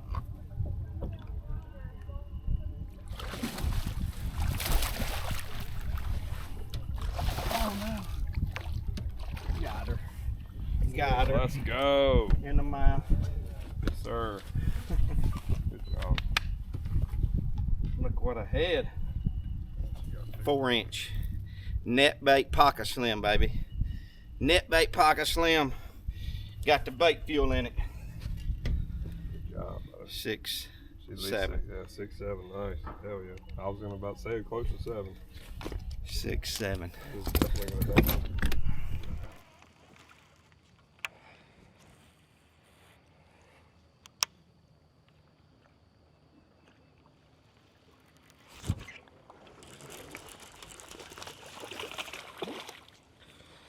That's not the right size, but it's a keeper.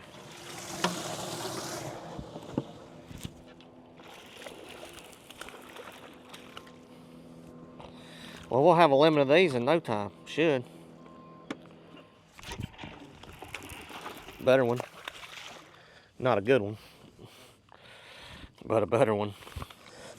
I'll take a limit of those to get started though.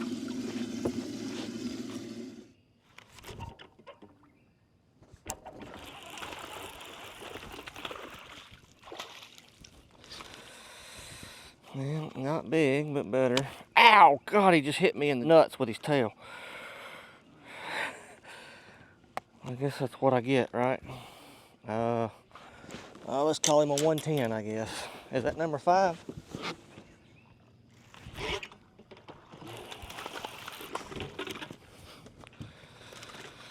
Well, they're getting better, ain't they?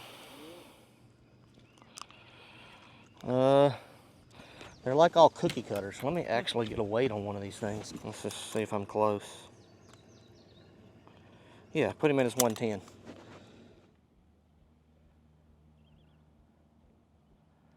Where'd she go?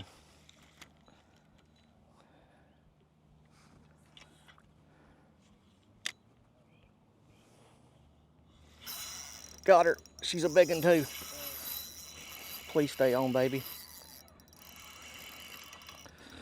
Please stay on.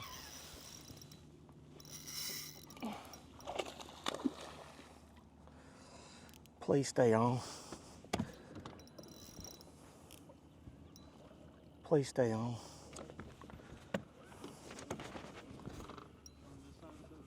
I don't know yet.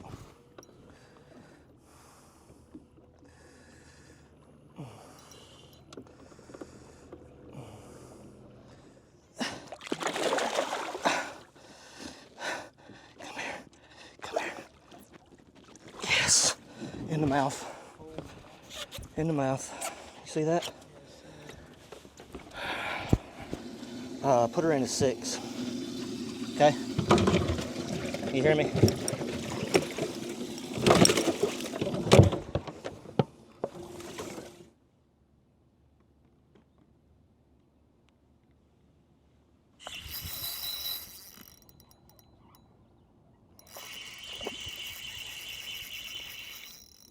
It'll help. The female was a lot bigger. He's probably a 3-pounder actually. Inside the mouth, barely. God, look at that hook, dude.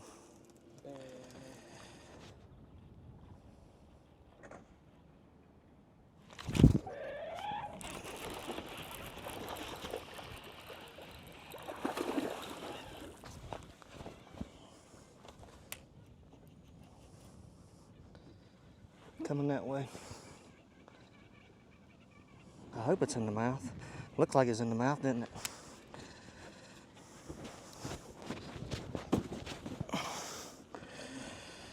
Gosh, no. I was about the hooks come out. There we go. In the mouth.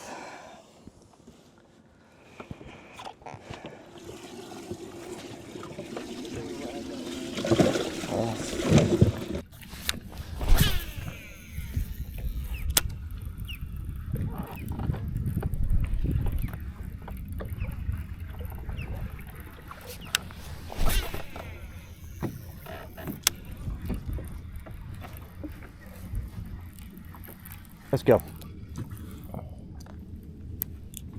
Okay.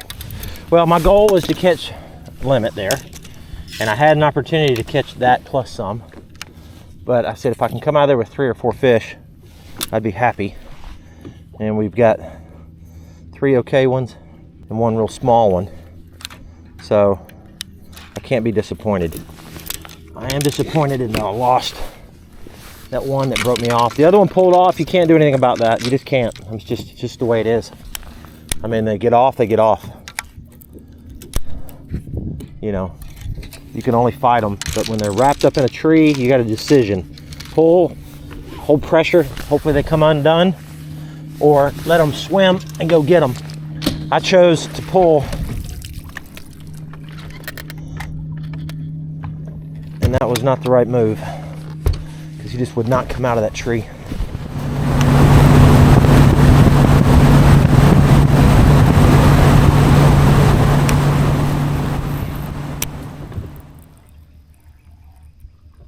Snuggly, come on Snuggly.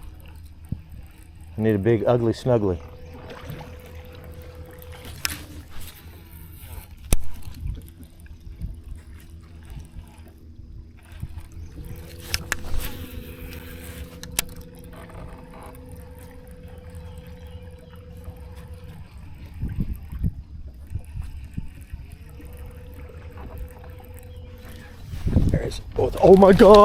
Oh my gosh, bro!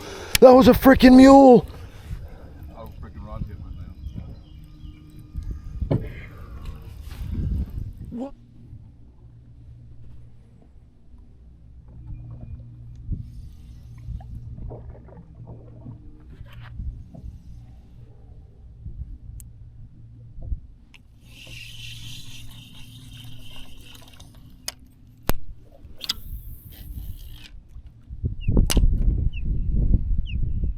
No. There's a bite. Biggin, dude. Biggin. Catfish? Catfish. No, bass. Largemouth. Okay.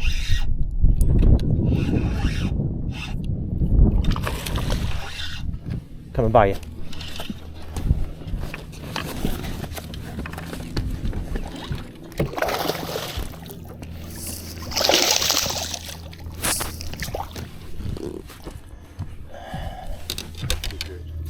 I think they're spawning out here, dude. I think they're spawning out here. That's what I think they're doing. Okay. Alright, that's my limit. Thank you. Thank you. Yes, sir.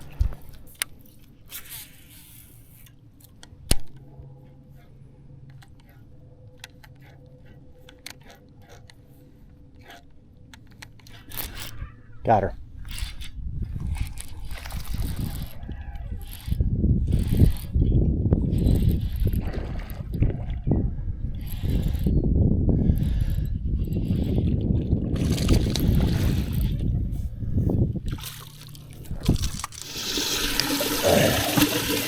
That is a small one, right? Yeah. So I got 2 3s and a big one, and then 2 2s over here. What was the one you just hit? 2 something.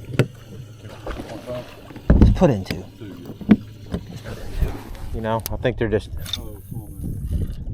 Yeah, I think they're just because it is a bluegill bed and there's bluegill on it.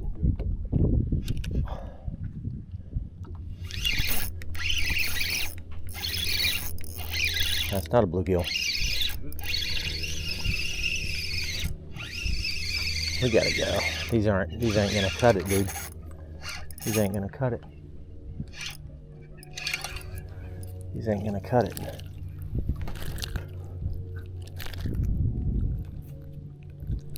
We gotta go. We gotta get out of here. I'm gonna.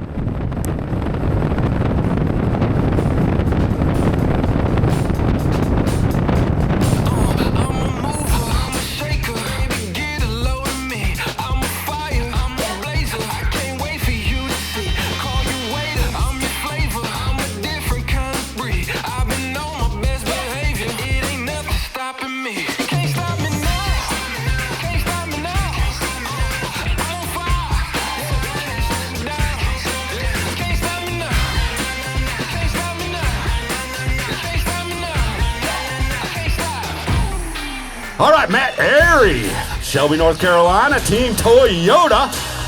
5 Bassmaster Classics, including this year. Those classics are fun, aren't they? I tell you what, man, and I'm never taking one for granted. Been wanting to fish one since I was a kid. We fished the last 5, and man, I hope we can continue the streak for next year. This is gonna help keep that rolling. 21 pounds even, Matt Airy up into 2nd place.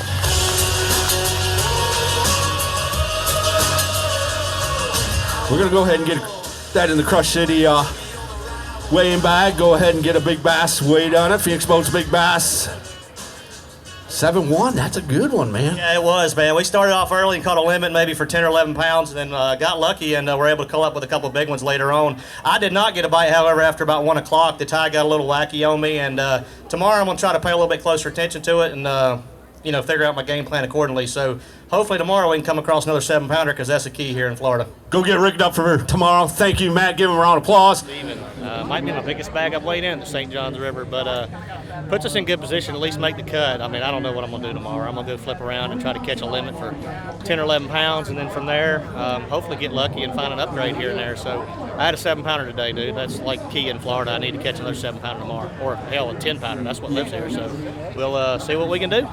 I think the roomies did good too, by the way. I know Scott's got 14 or 15 pounds, he said, and Canterbury's got a big bag, I believe. So 20-some pounds. She had 20-some pounds of this. I hooked a monster, and it ran me on a tree, dude. Like big. And I'm holding tight on it, trying to get him to turn. I can't go get him, so I'm up in there. And he breaks my line. Like, I'm not pulling on him, I'm just holding him there, and he's just like, and I'm like, come on. And wow, breaks my line. And the next cast, dude, I catch like a 5. The same tree. The next cast, reel it down, boom, I got like a 6 or 7 on, dude. Just walling around on the surface, dude, and freaking throws the bait at me like in the boat. And then I had another one just hit me and just and pulls off. And then when I was leaving, I was running down the bank, dude, and I'm like rolling my chatterbait. One hits it, and it's this long, this wide, cutting sideways. It just goes, and comes off. I don't know. I pull up on my shell bar, dude. The first cast with the shell bar, I make a long cast with a little worm. He goes, donk. I go, there he is. Breaks my line in the reel. The reel, like, it breaks my line. So then I'm like, what the heck? So then I turn around. Anyways, dude, like, I lost more fish than I caught. That's a fact. From South Florida, Clewiston, Florida specifically, put your hands together for Skeeter Yamaha Pro, Scott Martin. How you doing, Scott? Hey, I'm good. Right, Chris? I'm well. Good to have you here. Appreciate you coming. Hey, I had nothing better to do, right? You know, just come hang out at the St. John's. Beautiful Palatka. It was a decent day. All right, let's go ahead and get a weight. Boom, 16 pounds and 2 ounces. Gonna have them in 11th place. Pull a couple up. All right, looks like you're very respectable start. You happy with this based upon your practice? Yeah, I mean, practice, we only had a couple of days. I barely remember it. Everything's been a blur, but yeah, you know, here's the deal with the St. John's. Tremendous fishery, obviously, but very fickle depending on the tide and the weather conditions. So there's times where they bite and times where they don't. I haven't quite got it figured out yet, but we're working on it. So we're doing a little bit better each time we come up here. Hopefully tomorrow I can catch a good bag in the morning and see what we can learn in the afternoon. All right, look forward to seeing that. Give it up for... One more thing, I'm going to hang out at the Dakota Lithium booth, guys, and I did bring some hats, so I'm going to hang out and sign some autographs and just kind of chill. All right, man, we love our friends at Dakota Lithium. Get on over there. They're going to be...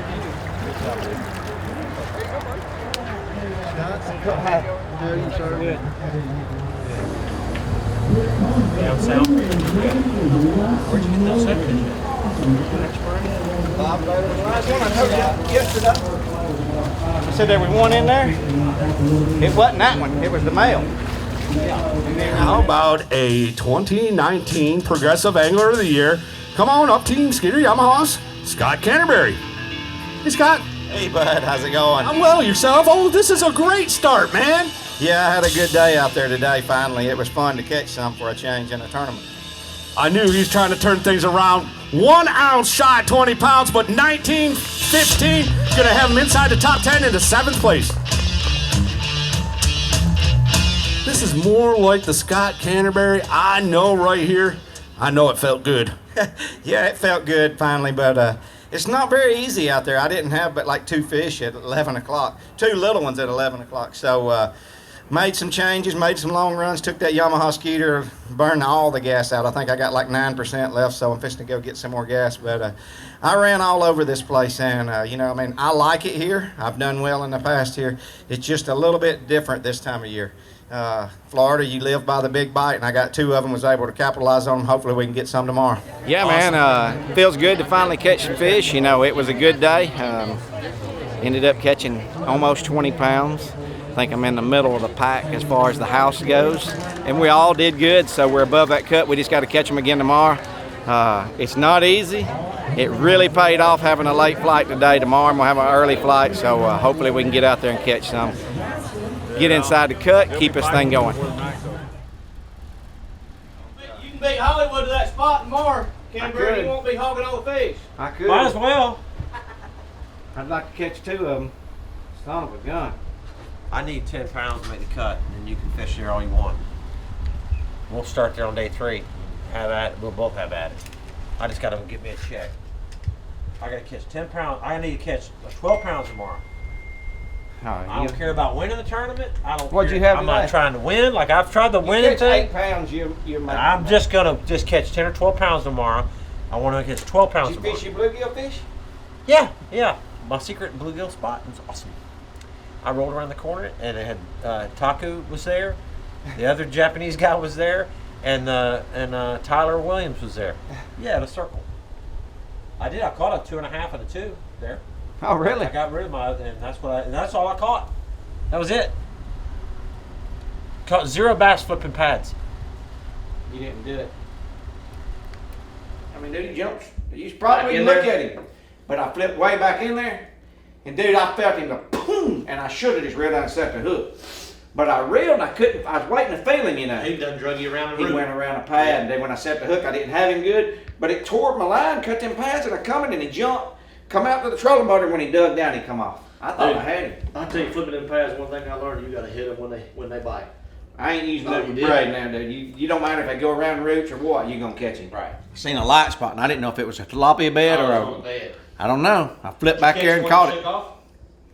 In that area. I mean, not right. You said you thought it was on the bed. No, I didn't catch that, no.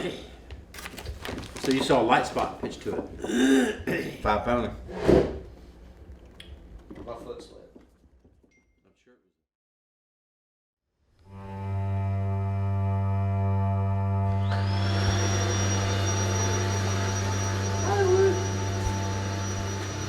I think he's moving. Ain't much going on. Hey! I'm not gonna flip. You okay? Tired. Yeah, because y'all stayed up late. You should get to bed early like me. It's gonna be a good day.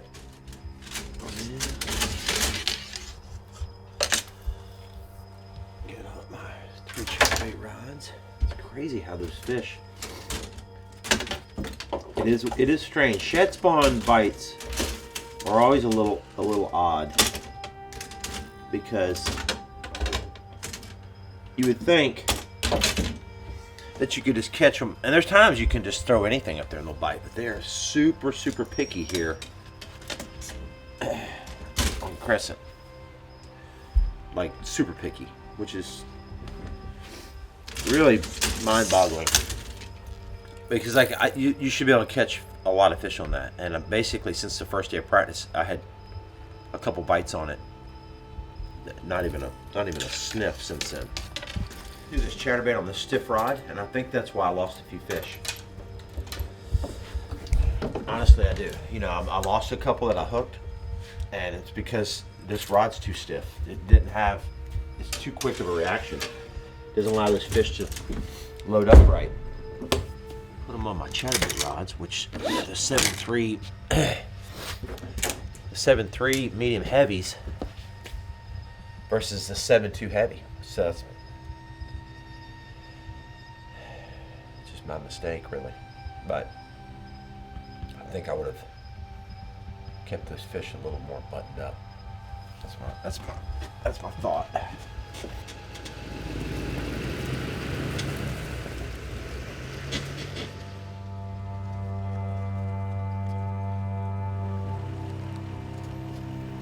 What we call moving day. Need to make the top 50. That's my goal. Just get in the top 50, and let's just do our thing. It's just I'm gonna try to keep it real simple today. We're gonna go do the shad spawn this morning, and we're gonna lock a flipping stick in our hand the rest of the day, and hopefully catch exactly what we need to make the cut. And then from there, we'll make some adjustments. You know, if I do catch a decent bag quick, which would be such a blessing, we're gonna abandon ship, and I'm gonna go down and go sight fishing the rest of the day, see what we can find. Try to find a couple big ones. You know, with limited practice, it really sets up well for a good sight fishing tournament because a lot of guys didn't fool with it as much. There's not a lot up, but there's obviously enough of it. A couple guys in the top are catching them. You know, Matt caught several of his biggest ones sight fishing, and Canterbury caught his 2 biggest ones sight fishing, or his biggest one sight fishing. So, that being said, guys, it's here. Let's go. Day 2. Still got to catch them today.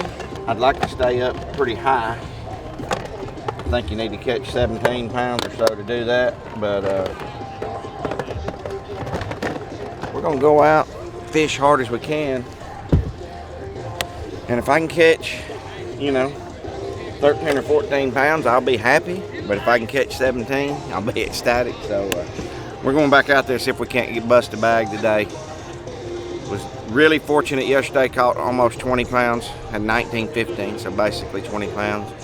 And need to catch them again today. Get to go on Saturday. Go get him, Scott. About 63, Scott Spartan.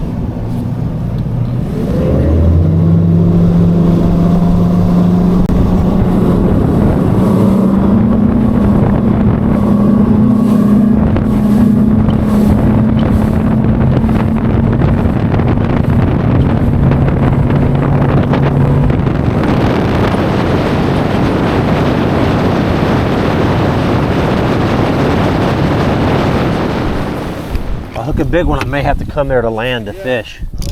Tell me what you want me to do. Tell me how you're ready.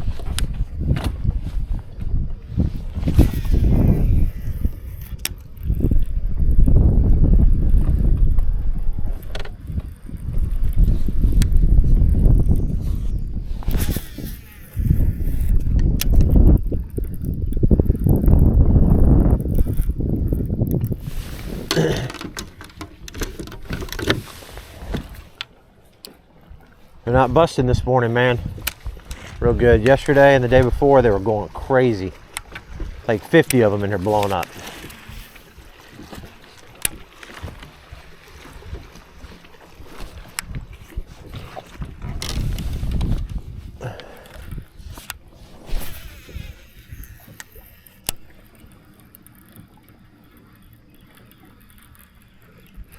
There's a good one. There's a good one. Oh, he pulled off, bro.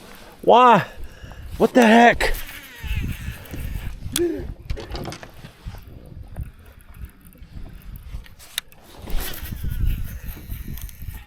That was a big one. Oh. There's one. Oh, that's a gar.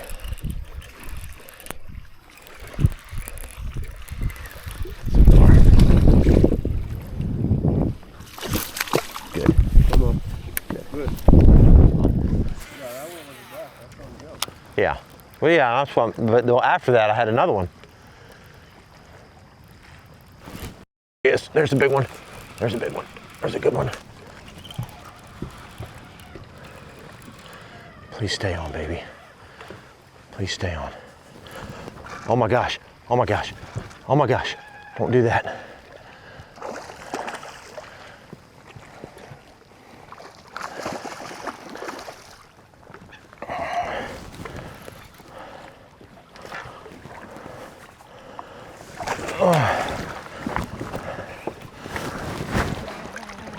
Oh, thank you. Right.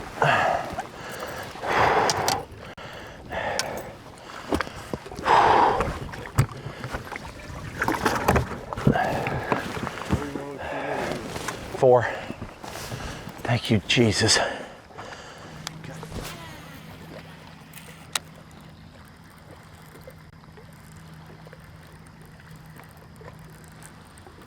There's one.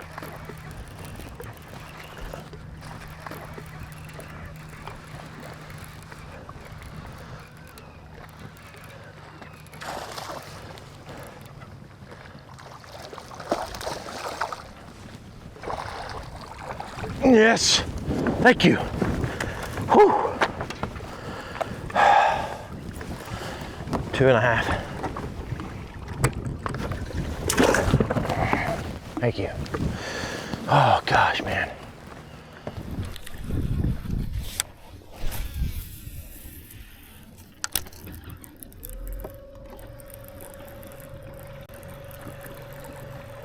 Beautiful in here. Look at the dang picture. Beautiful.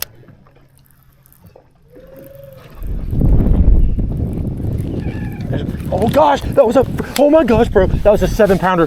Holy sheesh. What is wrong, bro? That was a 7-pounder. I swear to God it was a 7-pounder.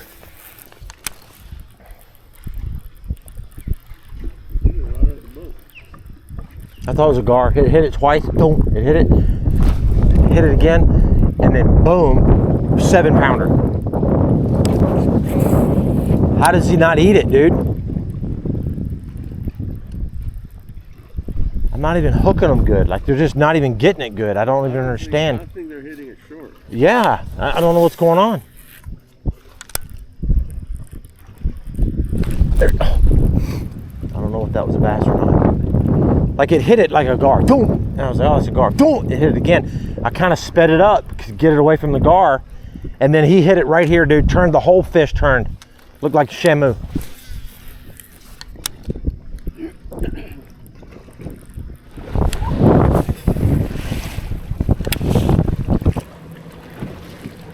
Yeah, we didn't have wind here yesterday.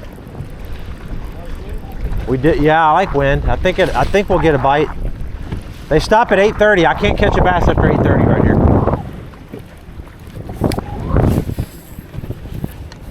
but there's some wind.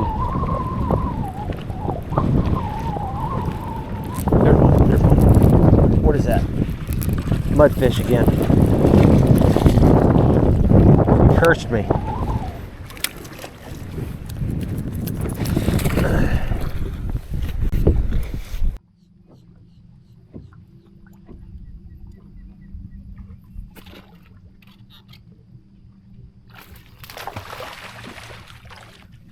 Boom. Oh, spear point, sticking them.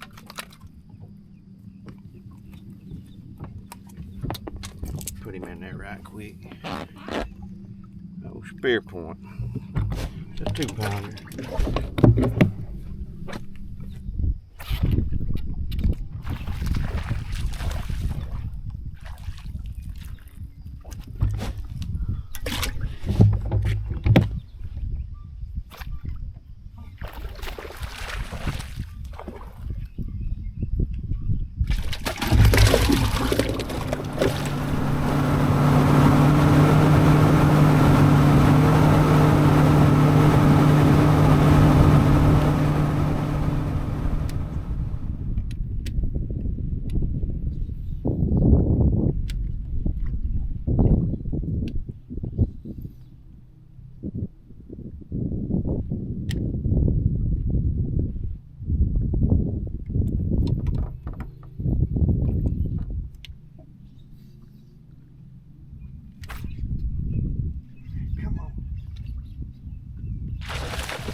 That's the one we need. Come on, baby.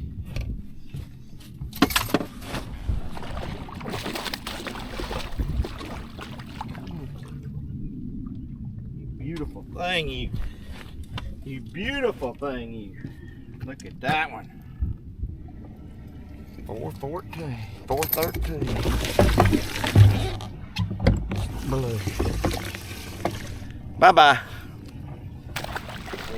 But instead said, I'm gonna go catch a limit flipping and then show up there. Yep, basically just been flipping a 5-inch stick worm, black and blue. Pretty much St. John's 101. Catching a limit yesterday morning, then culling 4 times in Salt Springs. And looks like that is gonna be the exact same game plan. Wait for that sun to get up a little bit, and then I'm sure we'll see him in Salt Springs here in the near future. Small limit for Matt Airy early this morning.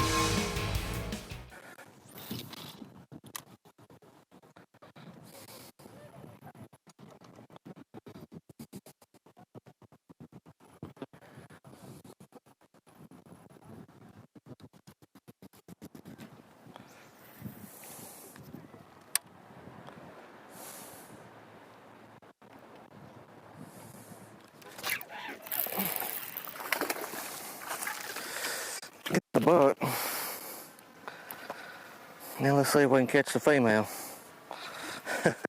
It's gonna be like one of my biggest ones. It's pretty bad, ain't it?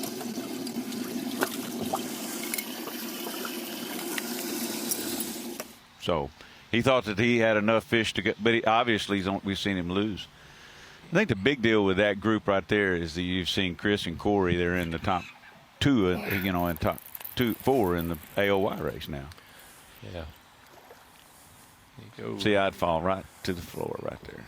All your bags. Matt Airy here looks like he's giving up on the soft plastic in the pads and catching one off the bed here, it appears. Good one for him, too. Yeah, it was good.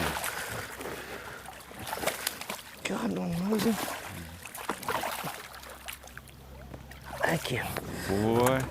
Lord, that was a cluster. Oh. In the mouth. Oh. Whew, Lord. Pretty sure that's the male, too. Immediately. Got her.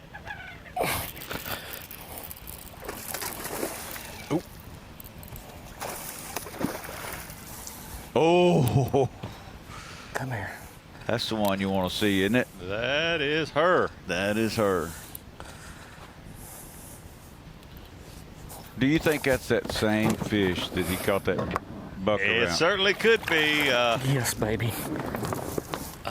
I'm sure Corey and Chris will let us know. In the mouth. Yes, sir. Yep. Watch this call. Oh, come here, sweetie. Sorry about that. I'll give you a kiss cause of it.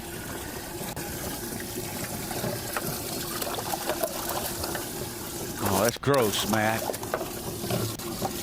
Don't know what was next. Got her.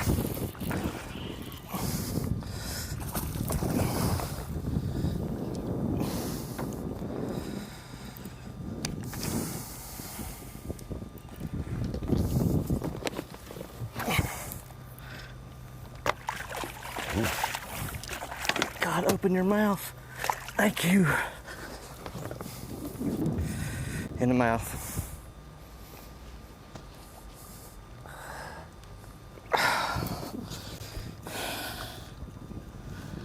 That's the female. Oh boy, big cull right there for Matt Airy. He slinked into Salt Springs with about 5 that weighed maybe 5 pounds. And he has grown here in the last hour. Up to 3rd place. Absolutely. Strong, strong afternoon for Matt Airy, doing the same thing he did yesterday. Flipping pads early, sight fishing later in the day with some of your other leaders. Getting it done, Matt Airy.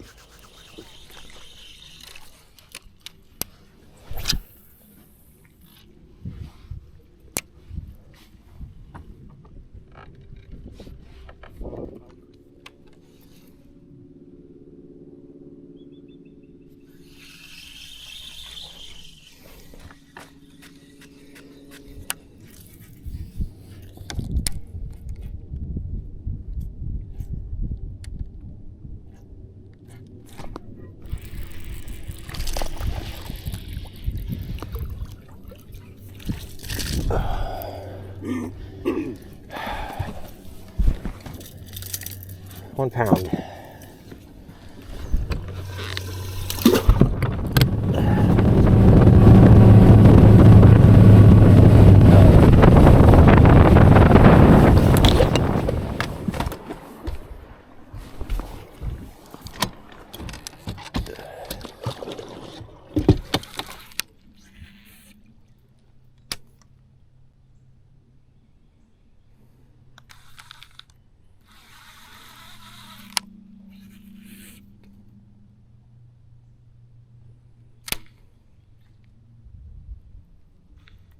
There's a manatee. Manatee right there. Big manatee right there. Okay. Hey, buddy.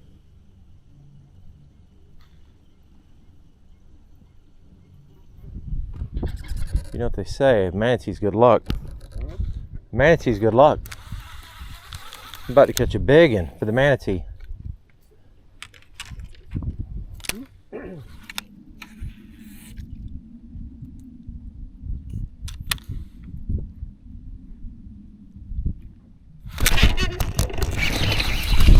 Yes! All right. All right. Thank you, Lord. Thank you, Lord. Thank you, Lord. 2 pounds. 2 pounder? Put 1 3/4 pounds. 1 3/4 pounds.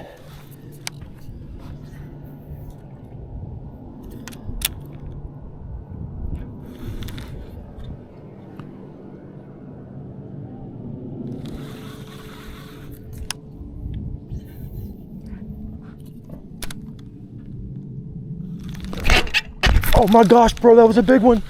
That was a big one. What the heck was that about?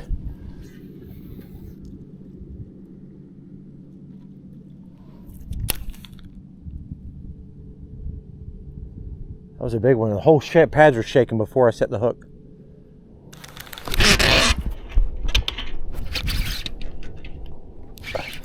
Come on, bro.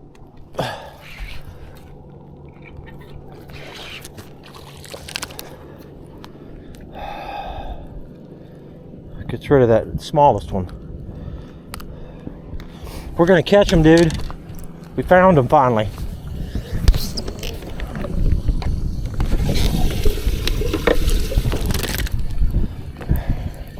Found a quarter.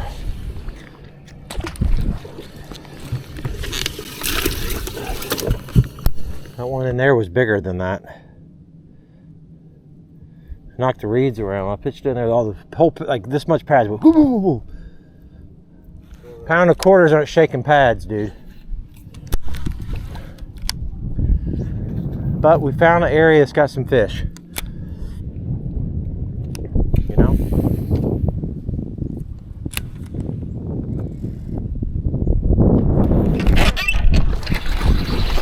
Yes! That's the cut. That's the cut. Thank you, Lord. That's the cut, bro. It's gotta be. It's gotta be the cut. Thank you, Lord.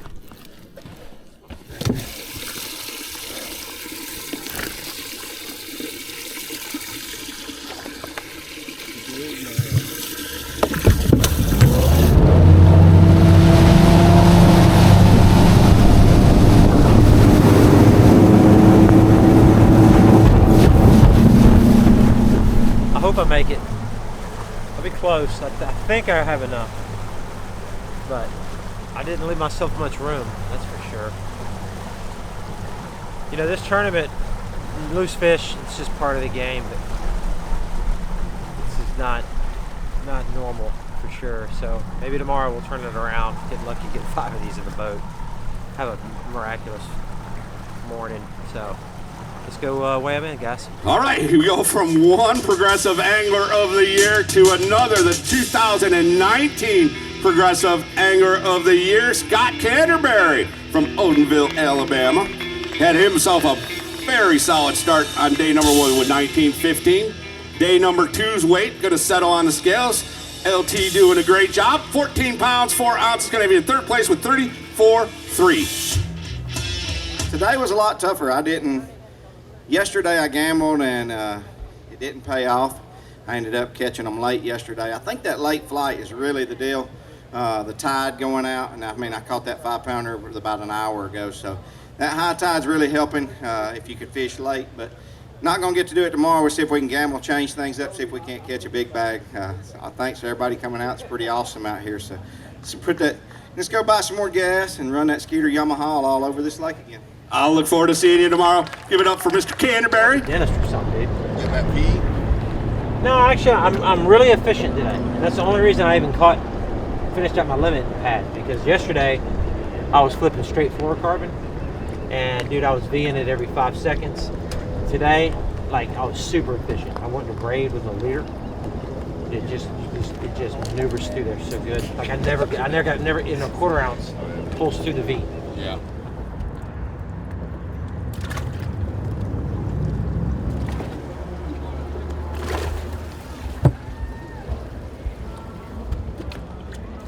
All right, how about Team Toyota's Matt Airy?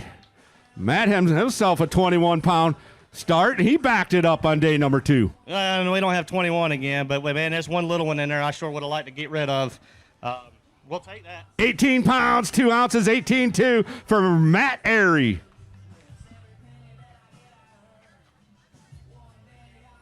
Got himself a big one, too. Couple of them. That's some nice bookends to the bag of fish right there. All right, how we doing? We're good, man. I had a 1.5 pounds in that bag, so that hurt. But same game plan today. I kind of ran around, caught a limit early, and then I run in my core area and just kind of grinded it out. Caught a couple big ones, and had one more that was close to going before I got out of there, and I just couldn't make it happen. And that 1.5 pound, weighing in that one today is going to hurt. But happy to be fishing tomorrow, regardless of what happens. But yeah, man, I want another shot at the St. John. St. John's got some giants in it, and I've seen a few swimming around. And I tell you what, man, I sure would like to lay in one of them 10 or 12 pounders before I leave here. Bring it right up here so we can see it tomorrow. We'd like to see that too. Great job, Matt Airy, sitting in 2nd place right now. Family, come on up from Clewiston, Florida. Scott Martin.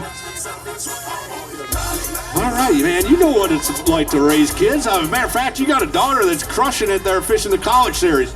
She did, yeah. I'm so proud of her. The other day, she fished a 2-day tournament in Tuscaloosa, college tournament, and won it. So I'm so happy for her. 16-2 on day number 1, 12-8 on day number 2, 28-10. Gonna have you sitting in 25th place. I believe we're more than halfway through this way, and about 2/3. I believe you'll be fishing on a Saturday morning.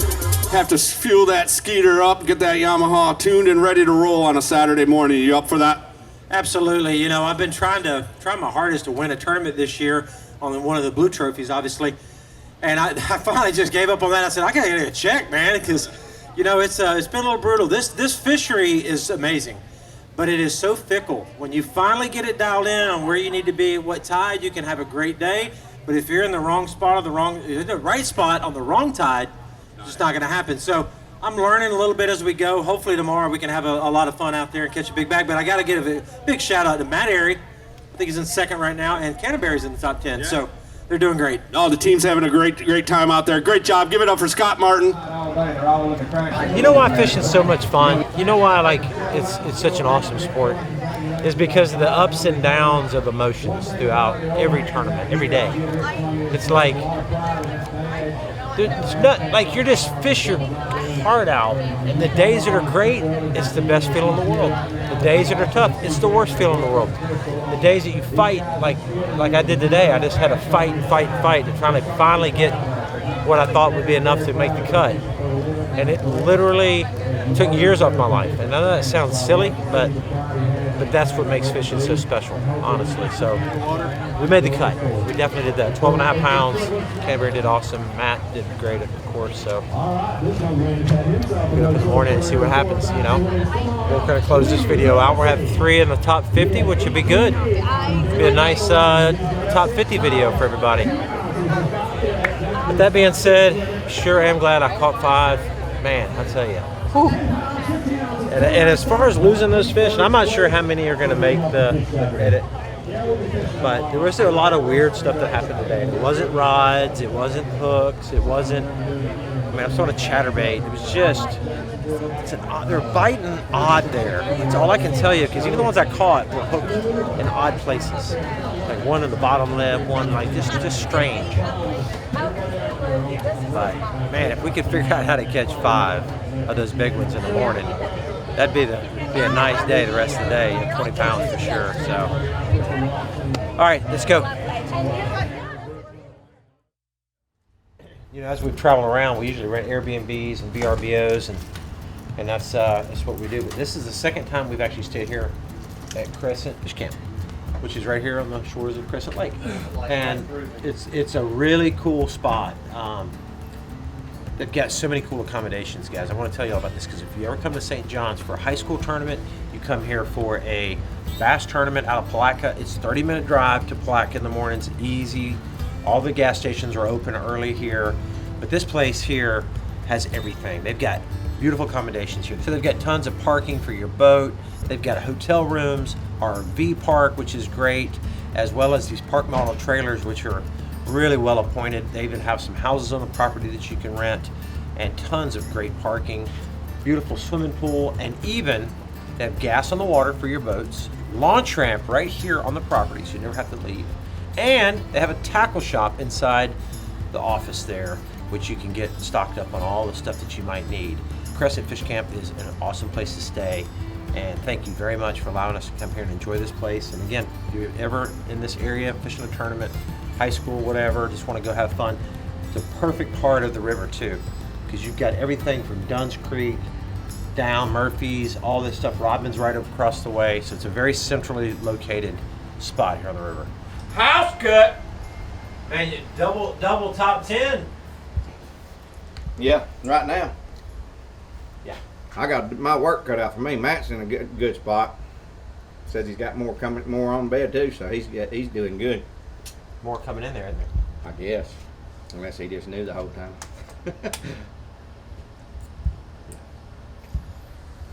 I'm gonna go in there and fish that muddy water tomorrow. Look around. He said he's seen like a 9-pounder today, just hanging out, you know. Yeah. There's great big ones in there. Of Corey's in there, you know. Corey's leading in there. First and second place is out of there. Crazy. I'm not going back there where they I'm are. going to start right over there. Right over there, it's about 5 miles from here. Yeah. Straight across this lake, Lake Crescent. I've never weighed a bass in Lake Crescent in these tournaments, but I plan on weighing in 4 tomorrow out of there. If you catch 4, you'll have 1 big one. You'll have 2 big ones and 2 threes. You have 2 big ones and 2 threes. If you catch 16 5, pounds. Yeah. But again, dude, like it's gotten less and less every day. Oh yeah. It might not happen tomorrow. The water's got 80-something degrees today. I mean, I don't know that it will, but I'm not going back to Astor. So I mean, right. By only behind by 11 pounds. Yeah. Or 10, something like that. How many what did you catch in your pads? A small limit. Like 10 pounds? No, not even that. I lost a couple. There was no shad busting. I mean, there was a couple bass when I pulled up. As I was coming off plane, a couple boom, boom, blew up. And then when I pulled up, a couple more busted, and then that was it, dude. But you said you lost 20 pounds there. I did. They still bit. They're still kind of hanging out like in a little zone. Dude, yeah, so I pull up, there's nothing going on. I'm casting around, not catching anything. Did you go there or you didn't go there? About 8 o'clock, dude, I line up on my tree. Well, I went first right to the tree at like 7:30, made a couple casts by that tree, nothing. And then at 8 o'clock, I threw by the tree, and I caught it. I had a 3-pounder. I'm fighting it, and jumped, and I go, man, thank you, Lord. About that time, the jerker jumps and throws a chatterbait back at me. I'm like, oh, thank you. So fire back up there again, a couple more casts, catch like a 4.5. Couple more casts, hung another big one, dude. All I could feel is his head going, whoa, whoa, whoa, whoa, and then just pulled off. And I'm like, holy crap, dude. And then caught another one, like a 3, or 2.5. Then I went down the bank. It was about 8:30. I went down the bank. Yesterday I went down the bank the other way, and I had like a 7-pounder come out and like hit me at the boat, like all lazy, like turned sideways and everything.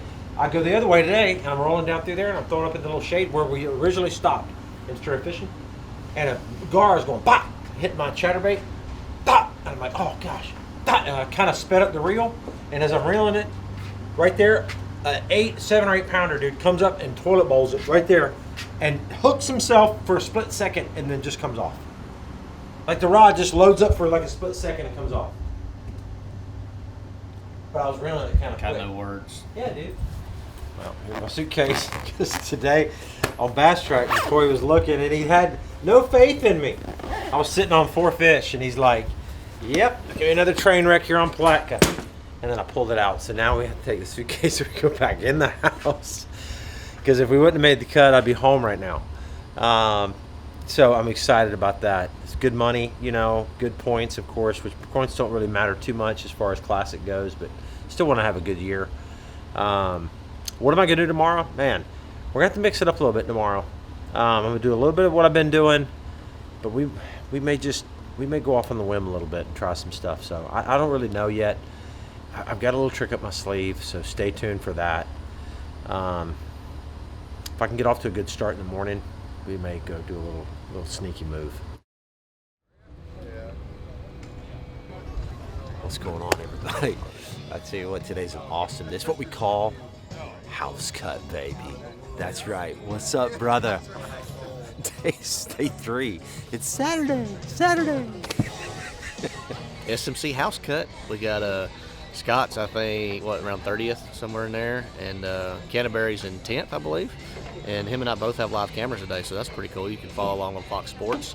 But it's going to make for a good show. And McCoy, I'm sure, will do a fine job putting this together on YouTube for y'all to view. But yeah, hopefully we go out there and crack a big bag today. We need a big bag. We're in second place, but we're 11 pounds back, so that's it's a pretty big deficit. But at the St. Johns River, that literally could be one bite. So at least we're on a place where any cast could be a 10 or 11 pounder. So we'll see what we can do with them. Man, I think if I catch 17, I'll have a chance to make the top 10. But I'd like to catch, you know, anywhere in the 20s, low 20s, and you'll be good. May even move up and get inside top 5. So we're shooting for anything over 20 today.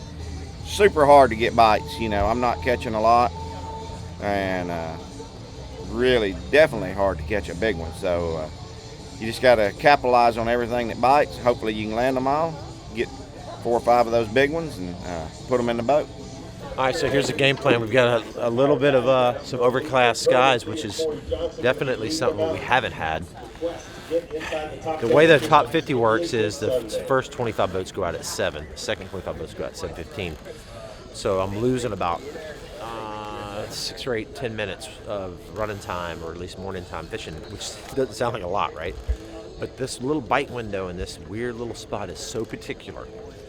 And if you saw the first 2 days of the tournament, you'll know what I'm talking about. I had an opportunity to have really good weight the first 2 days.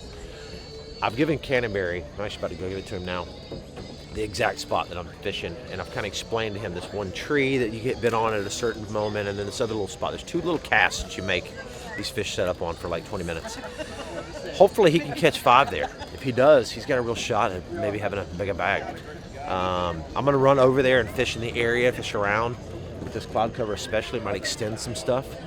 And that's it, guys. So area's going to run straight to the spring and hopefully catch some big ones. And then after that, guys, I don't know what I'm going to do. I'm going to fish the river a little bit. We might go sight fishing. We're just going to go have fun. Points don't matter in this event for me. And the way the payouts are, 50th place is $10,000 and 11th place is $10,000. So there's no difference in 11th place or 50th place in money. So I'm not fishing for money today. We made our money. We're playing on house money. And so basically what I'm going to do is let's just go have some fun, guys. There. Why? I want to make sure it's running straight. I want to see something. Check my tackle for me. It was running to the left. I got to make sure. Got to make sure.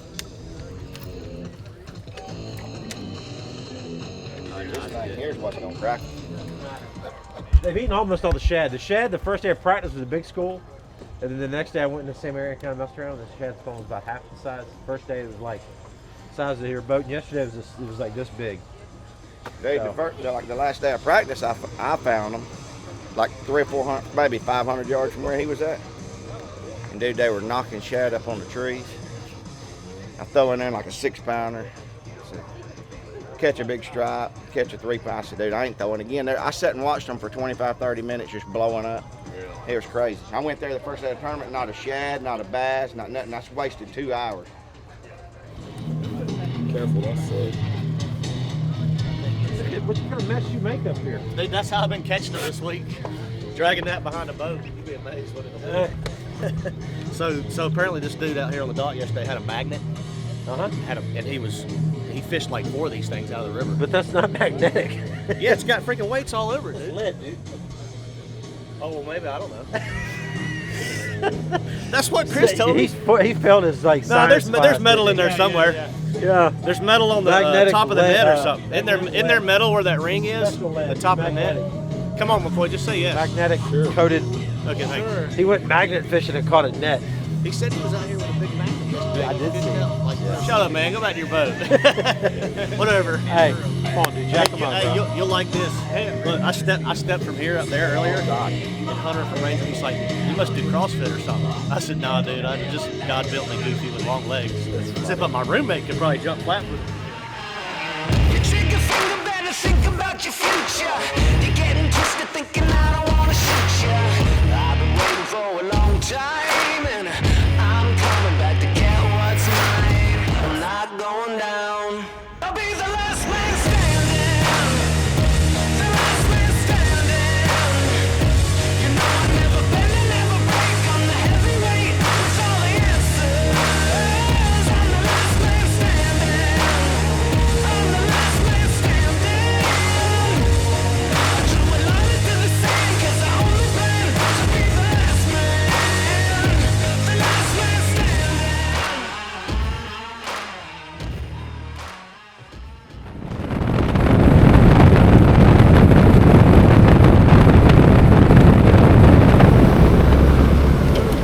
Girls a stretcher under, huh? They biting? You know where you're at, right? I mean, you know that tree there, right? Oh yeah. Okay. Yeah, they, like I said, they hadn't got there first. Right there, that cast in that zone, 2 or 3 and then that tree. Yep. You can have it if you want it. It don't matter. No, I'll run down here and check this other one, dude. Right. You'll catch one on that tree. I don't care, dude. I'm just gonna tell you.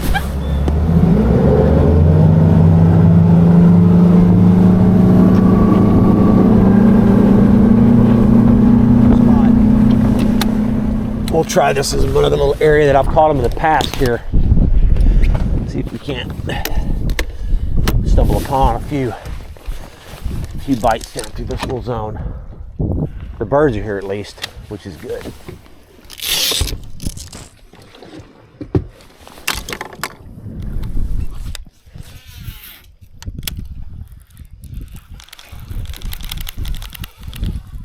Well, that one blew up in there was though. You hear him? Oh.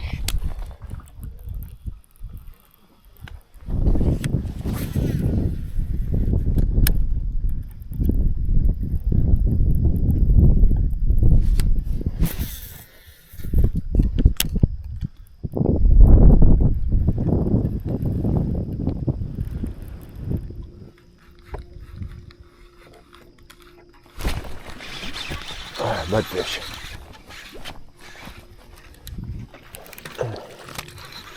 I think that's what I had the first time. No, gar.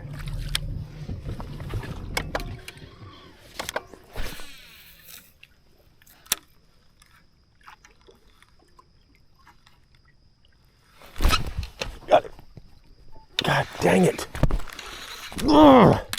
That was 100% a fish there. I mean, bass there. Dang it. You blew up on it. I need to go down there. That's, I think, where they're at. I need to catch. There's one on that tree and there's one on that tree.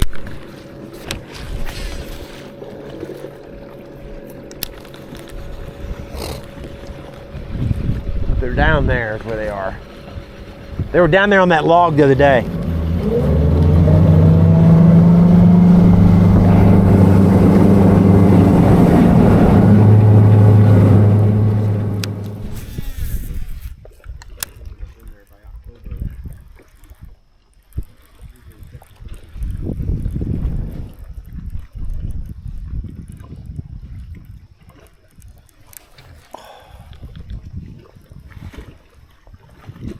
There, oh God.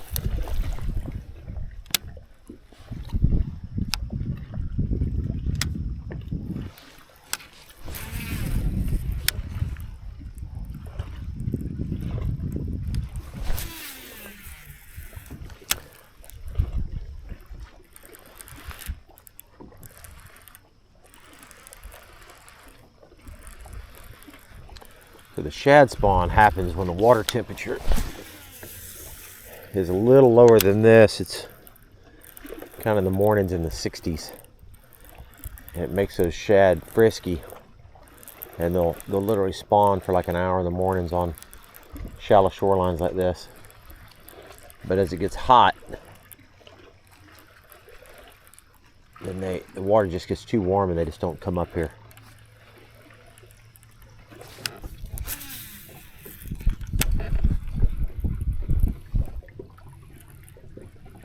There it is. Oh gosh! Bro, seriously! Dang, that was a good one. What the crap?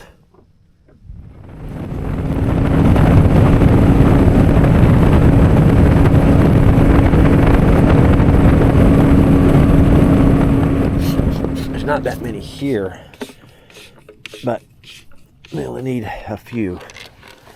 Be nice to catch 5 real quick.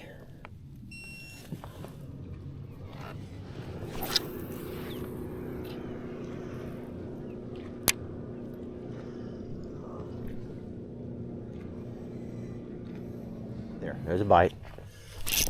Got him.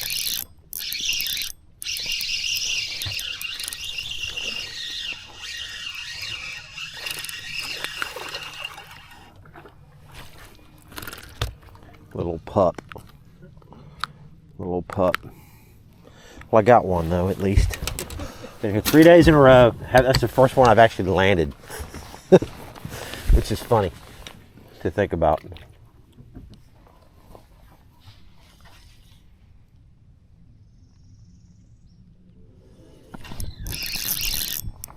That's a better fish there.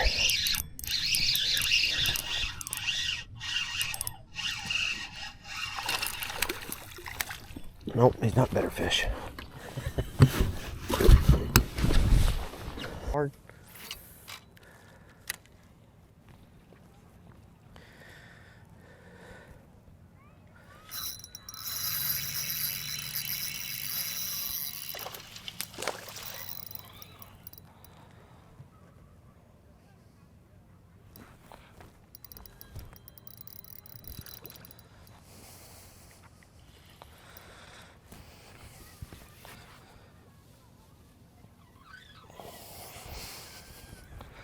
Light line, I'm gonna go ahead and pull him in this way.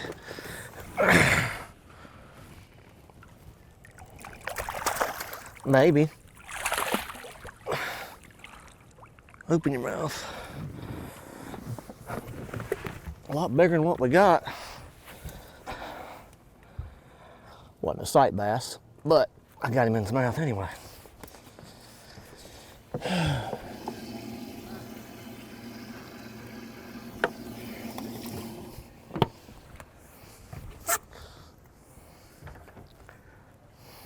Pleasant surprise. Yeah. Little bonus bass. We like bonus bass.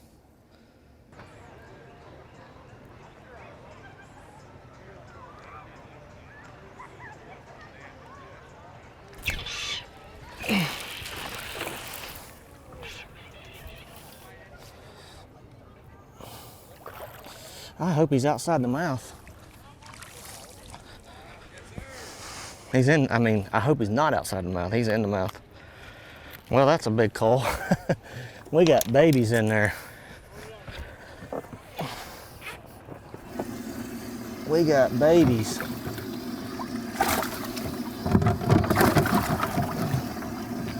I can leave this one alone at least.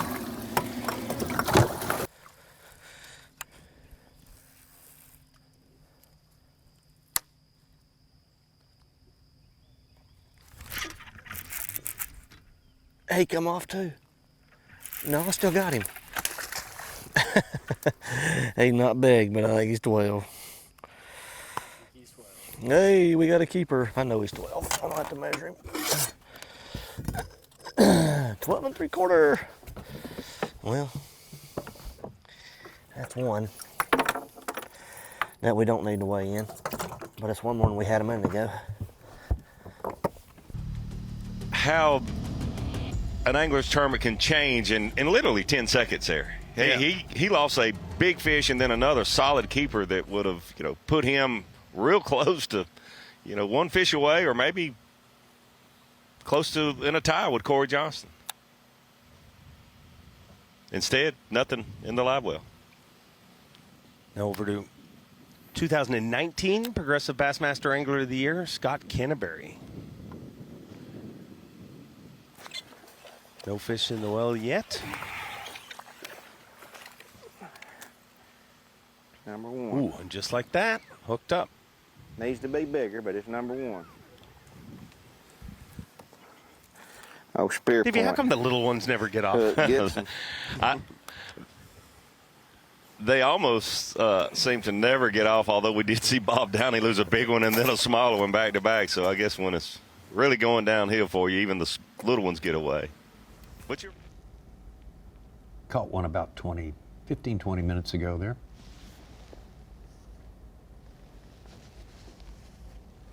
Yeah, we got two somethings in here and caught one other little bitty one that caught an ounce maybe. Seen a couple decent ones. I'm gonna spend the rest of the day in here. One or two, 5 or 6 pounders and I got, a good bag, but Corey's in here and obviously having a pretty good day. He needs one more big one. He'll have another big bag. So we're just grinding, man. I've seen fish. It's just, I'm getting a little bit of ripple on the water now, which makes it a little tougher. The problem is there's 957,000 boats in here. And if you look behind us, there's, 100 back there, 60 out through here. The good thing is they're all staying in the middle. So that's kind of been a blessing in disguise for us. Has not been too detrimental for what we're trying to do here. It's just not that many left in here is the problem, but again, like 1 or 2 big ones and it's a good day.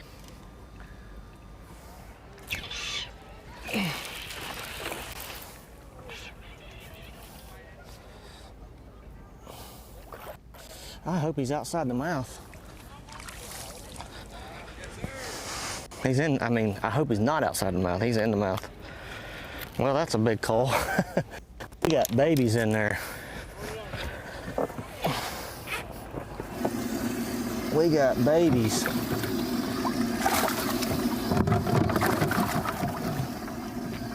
can leave this one alone, at least.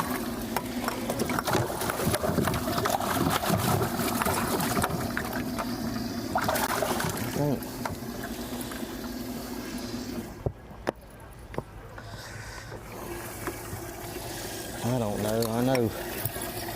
See, white's smaller. White's smaller.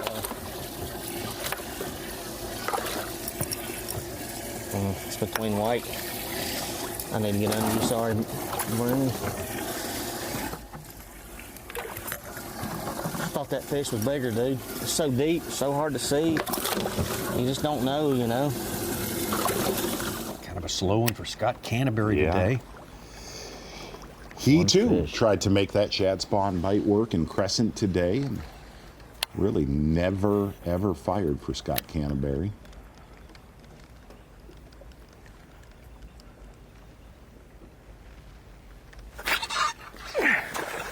That's why I ain't catching them. They're about that big. Probably. He might measure. He won't weigh nothing, but he might measure. Oh yeah. He's 12 inches. He's about 12 ounces. And 12 inches.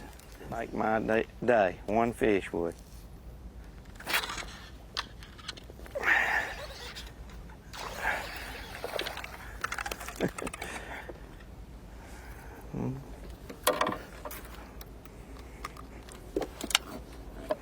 Another pounder. Scott Canterbury was campaigning for the Bears at pick number 9 to take Dallas Turner out of Alabama. Oh, is that right? Yes, and that very well could happen.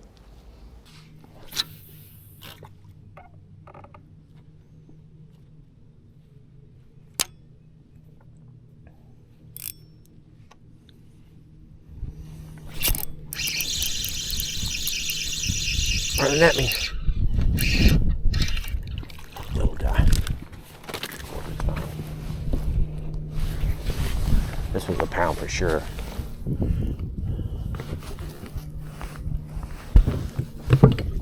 Okay, there's 2 over there. That one.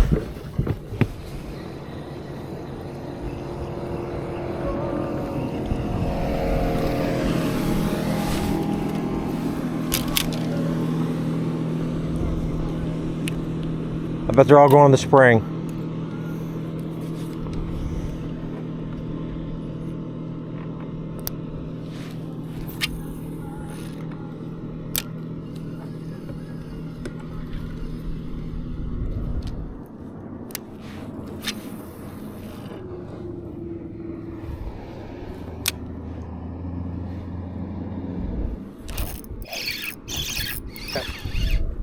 Dang, I thought he was bigger than that.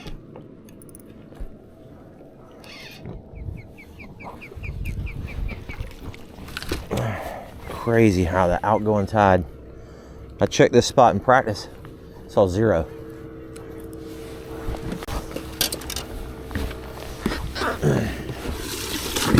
All right, let's catch another one.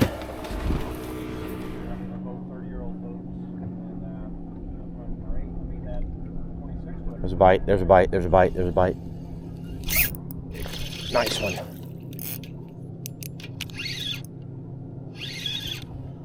Come on, buddy.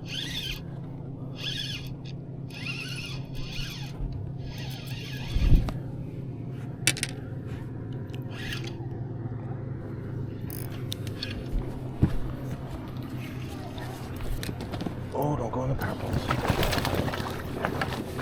That big one's a good one.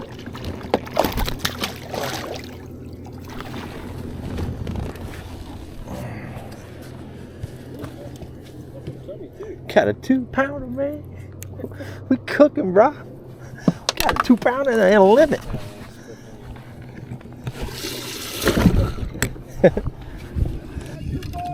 Yeah.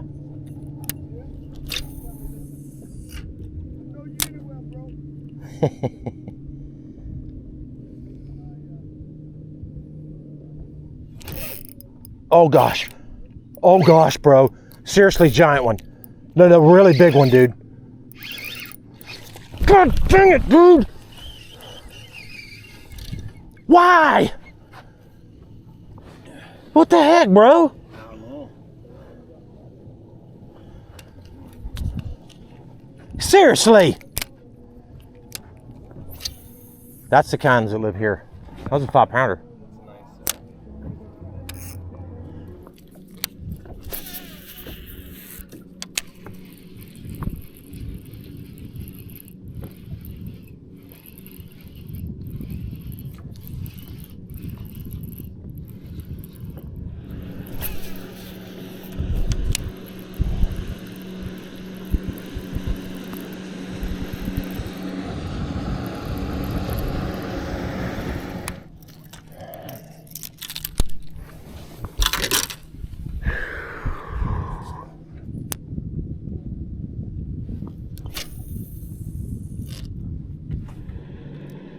Bite.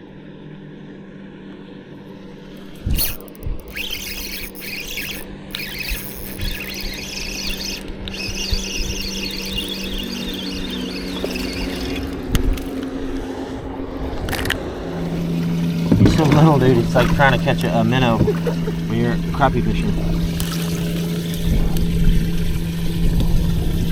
I don't know.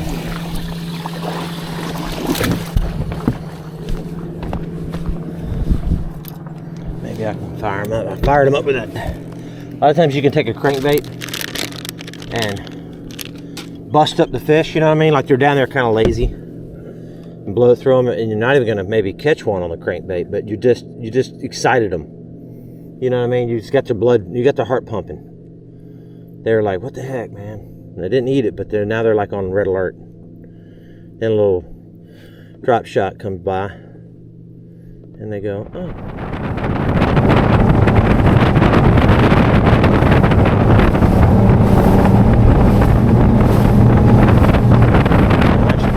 Fights and I missed them.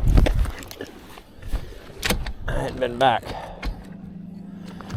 So let's see what we can do now. It would be kind of fun to catch a couple big ones in the pads. So no, they make a 2-seater and a 4-seater. You say the name, I'll say. Anyways, a friend of mine's got one of those, and he picked this up. Iowa? No. 088.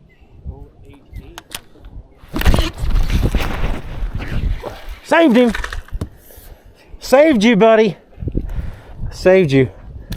You should thank me. You should love me. I'm just going to let you go just for that. You should love me. He almost died on the Garmin. He almost died.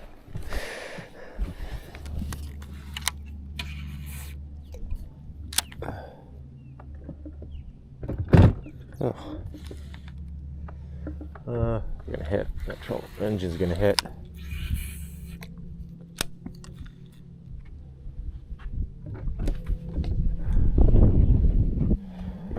Too shallow. You need some.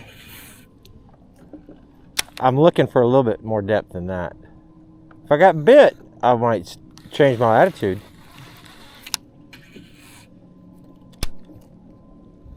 Right.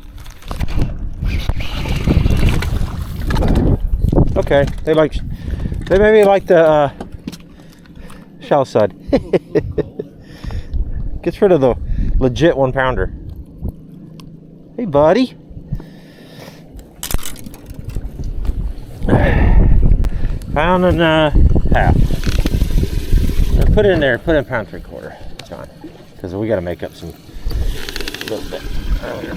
Oh, this is little. Look at that. That's a major pull, dude.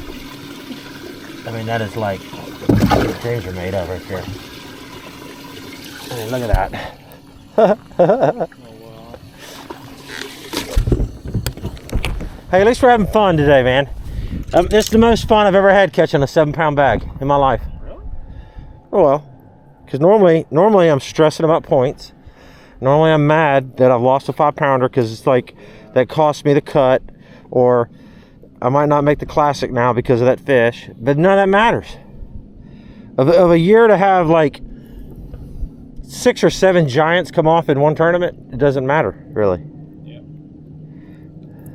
That is crazy though, I think. I mean, I'm just trying to add up like legit weight, not maybe so fish, not like, oh, I think that was a 5-pounder. Like I would have had 21. Dude, I had a 7 or 8-pounder fighting him. Oh, big woo, jumping. Oh, woo, oh, thought it comes off. Like right there.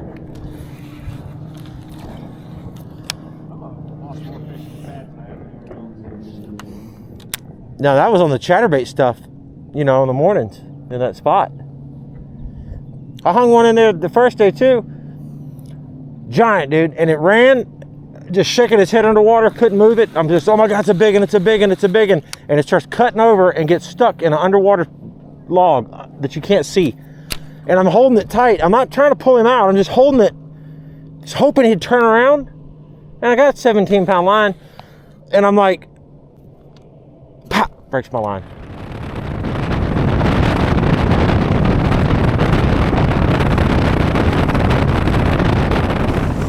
Well, that's all she wrote, St. John's. I don't know how about it. I don't know how I feel about you. I really don't. But we had a good time. You know, today was a little bit of a,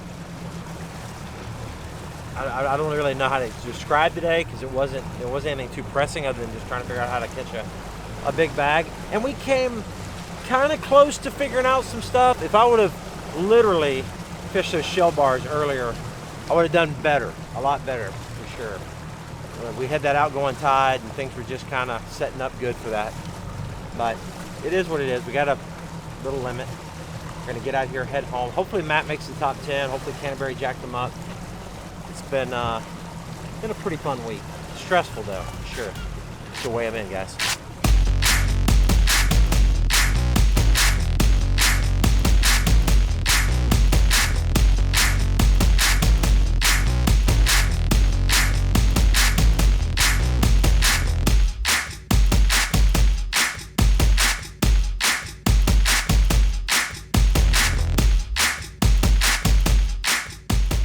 Next up, a 2-time FLW Tour winner, 5-time Classic qualifier from Shelby, North Carolina, Matt Airy. 39 pounds and 2 ounces to start the day today. 5 fish to add to that, looking for 11:10 to take the lead. 9 pounds, 3 ounces, moves into second place with 48 pounds and 5 ounces. So a tougher day today.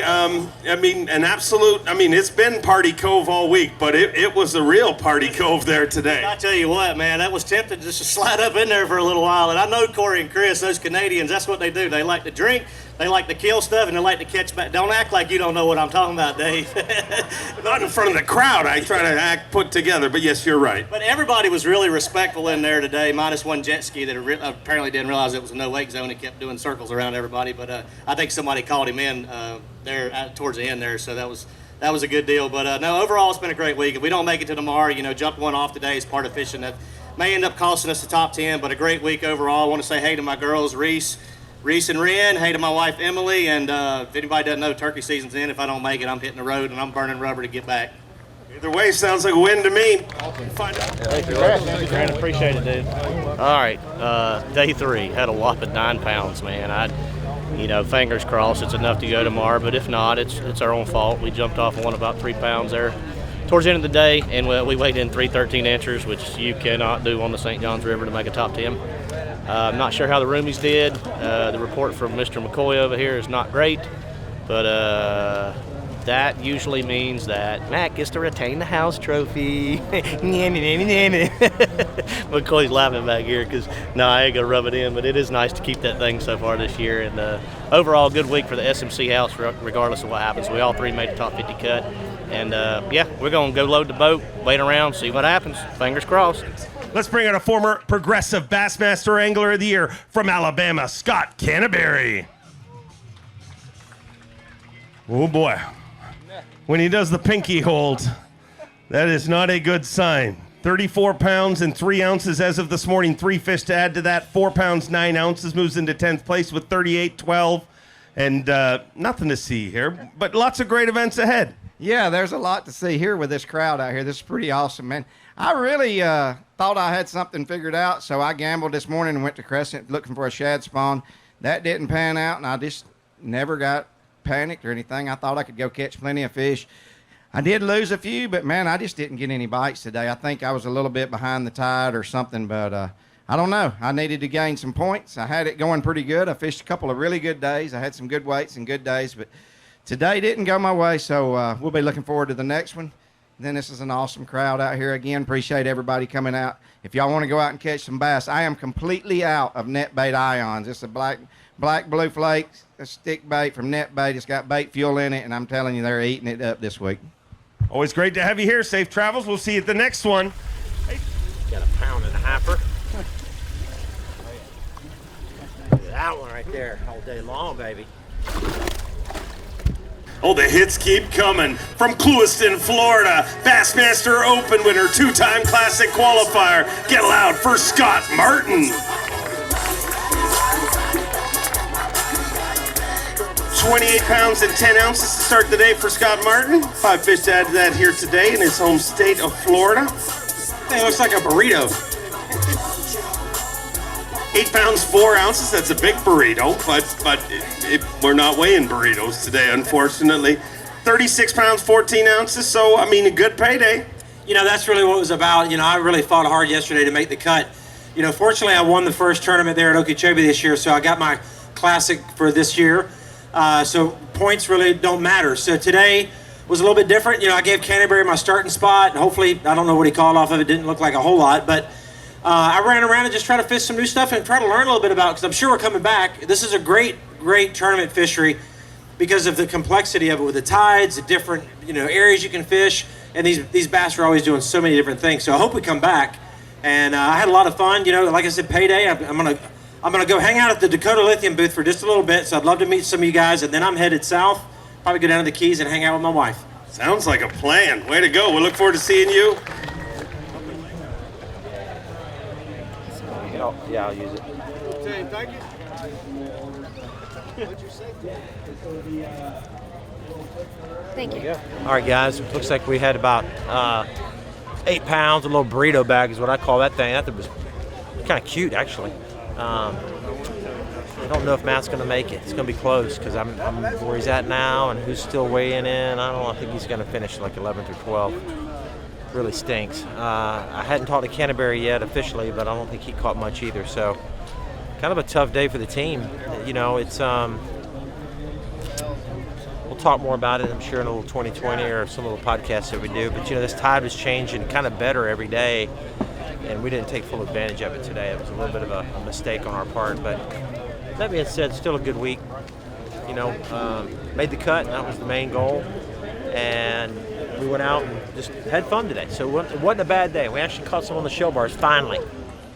He is a 5-time Bassmaster Classic qualifier, a 2-time FLW Tour winner, a second place finish in the Bassmaster Classic just a few years ago from Shelby, North Carolina, Team Toyota's Matt Airy.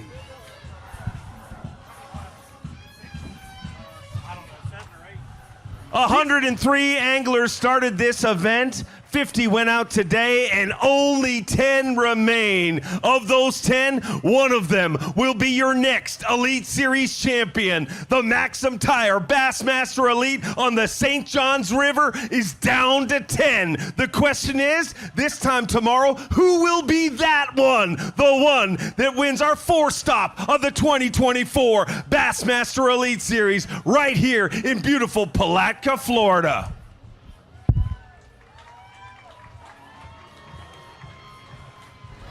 So, heck yeah.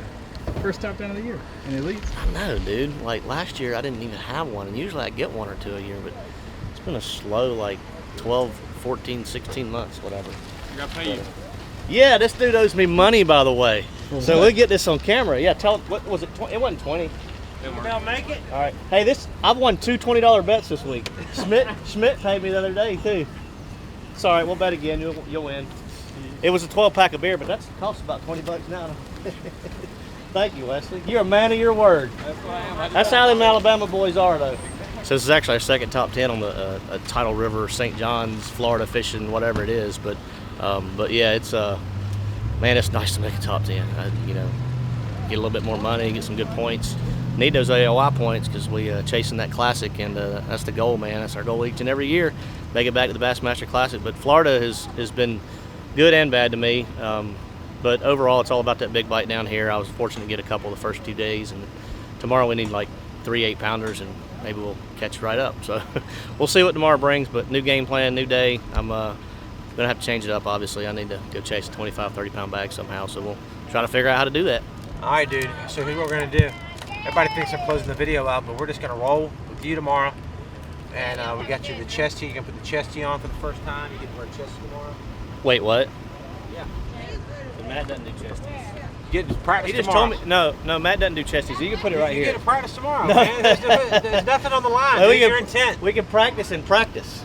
We don't practice chesties. We don't practice tomorrow. You got a Chesty. Come on, dude, the fans I'll want end up breaking that thing on the hook set or something. You can't We're do that gonna cut to a hole me. in your jersey. Can't do that. No. I only have one. You just put a little hole in it. It's just a little tiny hole. I don't have any chest hair that'll hang out, so no chesty for Matt. I'll just yell real loud for y'all. We'll have a camera here. What and do we a do? live camera. What do we do when we catch one? Did you get to say? You didn't get to say it. I didn't catch no big ones. I wasn't gonna look brother? I wasn't gonna. What's up, brother? What's up, fish brother? On a special place. Yeah, Fox Sports, St. John's River. What's up, brother? There, we said it. We still got to see it. We still got to say it. Good job, dude. All We right. catch a 7-pounder tomorrow. We'll say it. them? Yeah. What do we need to win? 42 pounds. I think it might take closer to 50. But hey, the good thing is we're actually on a place where it swims. Yeah. So anything's possible. You never know.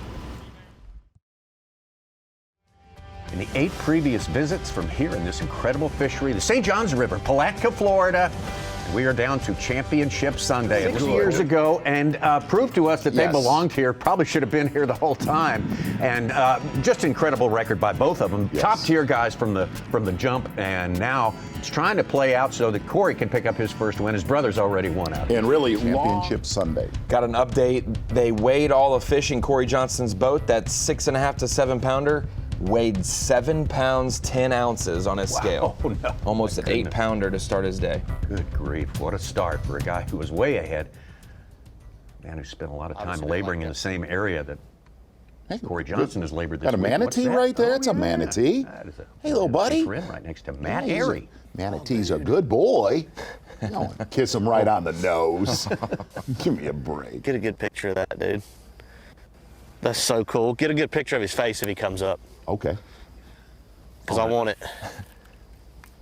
Or a video. Is he still there? Look at him. You got. Oh, good.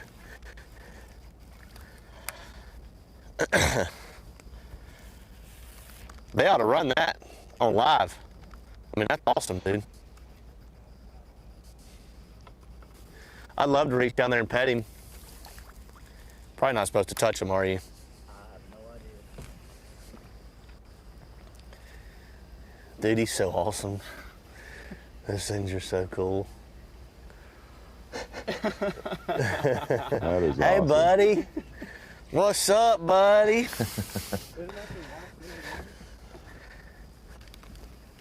Yeah. He's gonna leave us. Yeah, it's my wife's favorite animal, dude.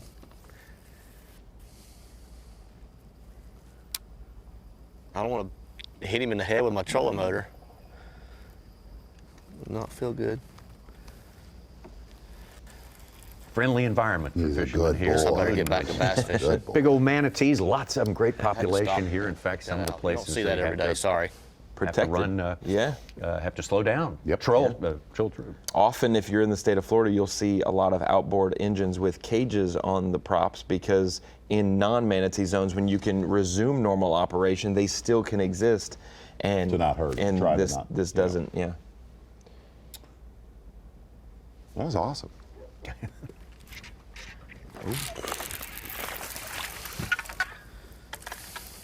He ain't big, but he got a lot of attitude.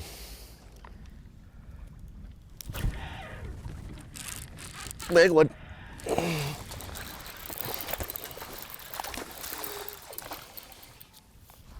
Get in here.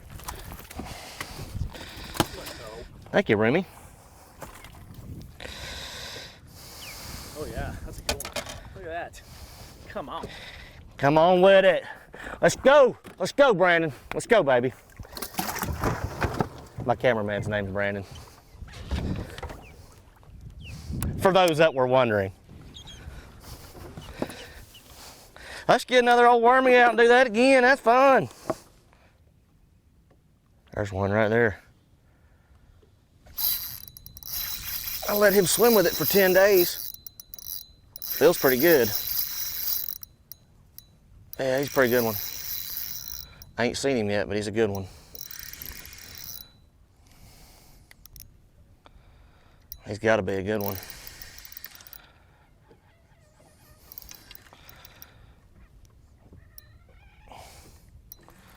Yeah, solid, not a big one, but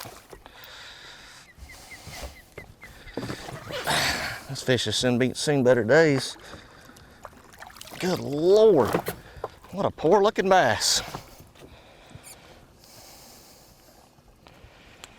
But that's a lot more than we had earlier. This side, he's pretty on that side, not so much on that side. Cool. That's 5, right? 2, 3, 4, 5. That is 5.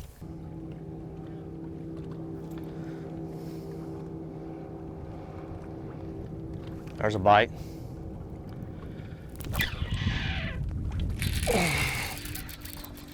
Good one.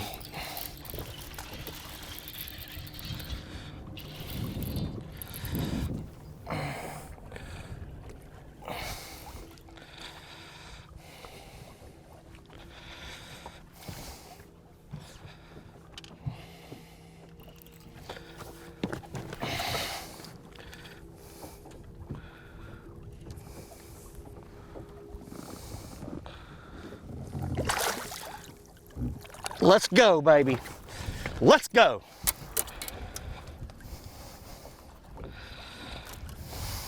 Woohoo!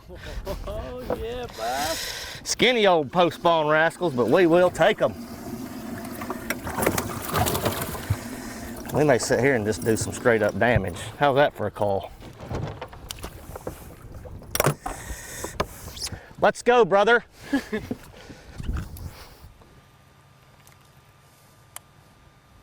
Oh.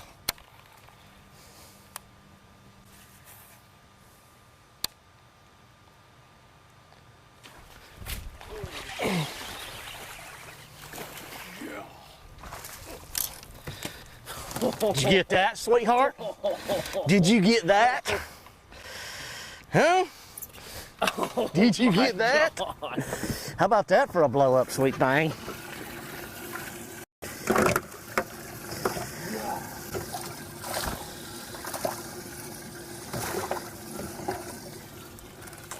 Good trade. That was very violent. Let's go, Brandon.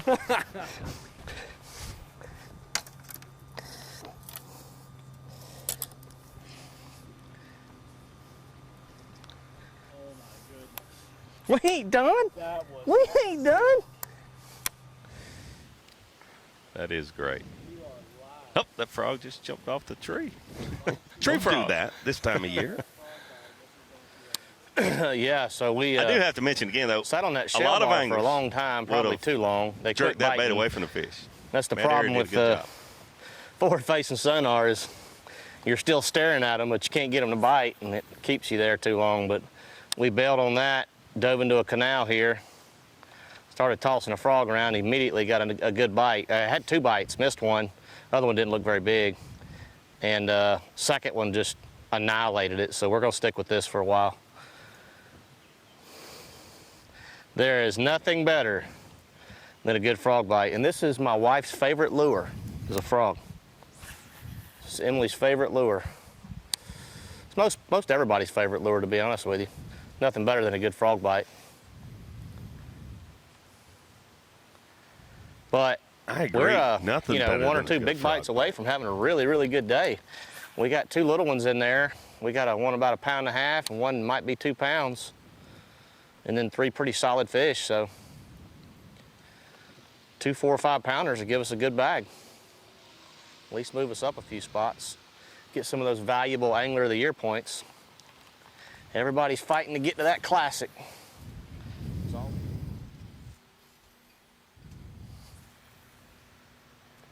Over to Matt Airy, who's put on a clinic today. Matt Airy catching most of the fish that he brought to the scales this week from that Salt Springs area.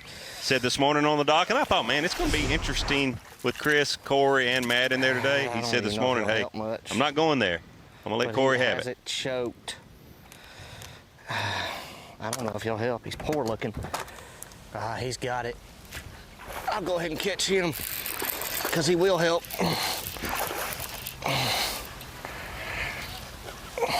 This actually has been the time of day.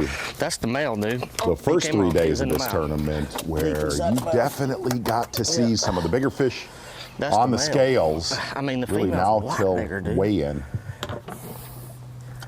I know which one it was. Yeah, it was that one.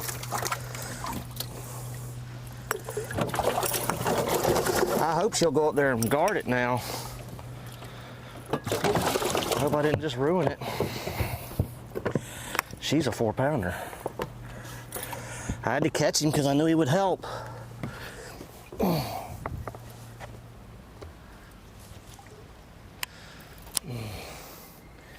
She's looking for him now.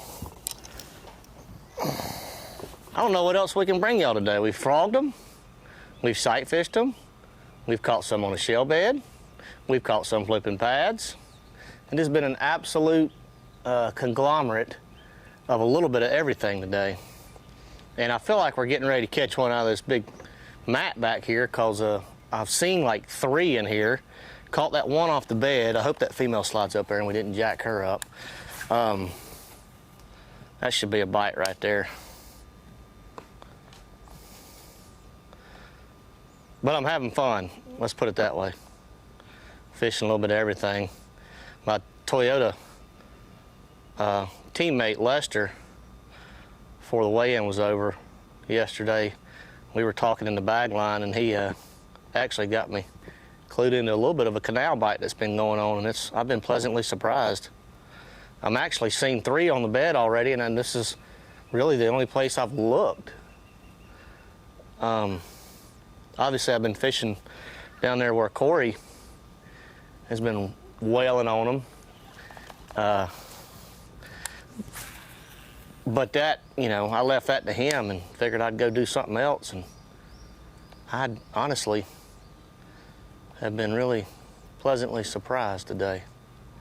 I'd love a big bite right now. One big bite, give us a good solid bag, you know, not a giant bag, but a good bag. We're gonna ease in here a little ways. There's one on the bed right here, but I'm 90% sure that one won't help us. I think our smallest fish is like a 2 pounder.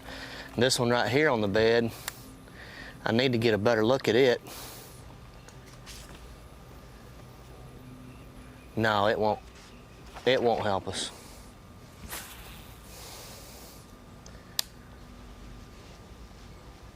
Good. Look at that bright spot of I'm gonna change my frog. the difference so of how the beds look in these canals compared to where we've been all day in Salt Springs. It's really, really That clear. one right there, I'm banking on it not helping us because I'm not gonna fish for it. Let's put it that way. Now that one right there will help us. Where'd he come from? There's another one. Goodness gracious alive, dude. I'm gonna change my frog and put on a little heavier frog where it'll sit down on this mat a little bit better back here. And hopefully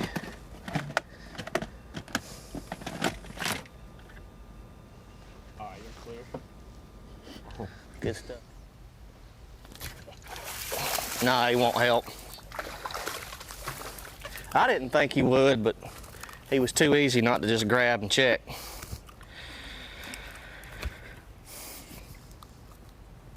All right, run us through what just happened. Well, we caught one that's not gonna help, pound and 3/4 fish, but sometimes when they're kind of hard to see like that, it turn out bigger. I mean, we got a 2-pounder in there, and if he would have been 2.5, you know, that would have been a big deal. Half a pound's a lot. So what's gonna happen now is we're gonna turn the boat around and try to see if we can see this female sliding back up. If not, we're gonna go somewhere else because we're pretty much done here. Yeah, man, it was you know, our goal honestly was to go out and entertain everybody today. No, in all seriousness, we caught them doing a little bit of everything. I hope everybody had a good time watching. We caught them on a frog, we caught them off the bed, we caught some on a shell bed, we caught some flipping pads. I mean, what else is there, right? We explored the St. John's in a variety of ways today, had a good time.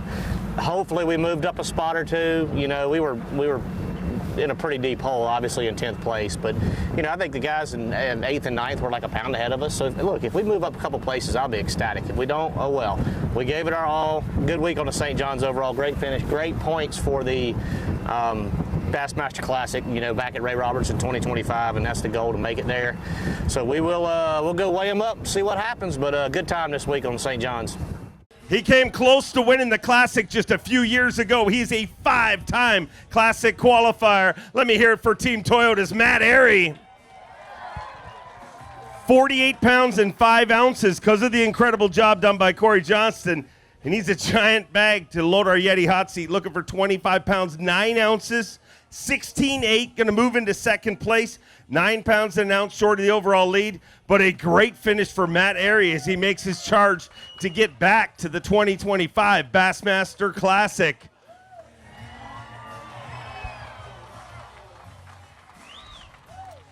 Matt Airy put on a show today. It was a lot of fun watching you on live. One of the most spectacular frog eats we've ever seen on Bass Live, and it really looked like you. First of all, congratulations on a great finish and a great move to leave that area to Corey, as you said at takeoff this morning. Classy move, but it was a lot of fun, and you look incredibly relaxed, and you literally caught him every single different way you tried to fish. I tell you, man, that's one of the most fun days of fishing I've had. And shout out to my boy Brandon that was running the camera. He did awesome work on that frog bite, and I hope everybody got to see it. If not, I'm sure it'll be an opportunity to watch it back on Bassmaster.com. But yeah, we had a manatee buddy following us around today, up there kissing on the trolling motor, and that was pretty cool. So caught them all kinds of different ways. I hope we were able to entertain y'all today by, you know, doing a lot of different things, and caught them on a shell bed, caught them flipping pads, caught one off the bed, caught some on a frog. But again, just a fun day, great week at the St. John's. Want to say hey to my daughters, Reese and Ren, back home. They're watching. And my wife, Emily, frog's her favorite bait, so she texted me after I weighed it. I checked in, and she said, I'm so glad you got to pick up that frog and catch one on it today, so she really enjoyed that. But, you know, the fortunate ones are actually the turkeys back in North Carolina because they've had to wait an extra day or two for me to get back. But as soon as I get back, I'm going to get after them this week. But y'all always show out down here in Palatka, man. This is an awesome place to fish. I've always really we got towels flying everywhere. Always really enjoyed coming down here. Always been beautiful weather. Been very blessed in that aspect of it. But again, thank y'all, Palatka, and yeah, hope to be back, man. Great points, great AOY points, regardless of the finish. Top 10 this week, and looking forward to Lake Murray.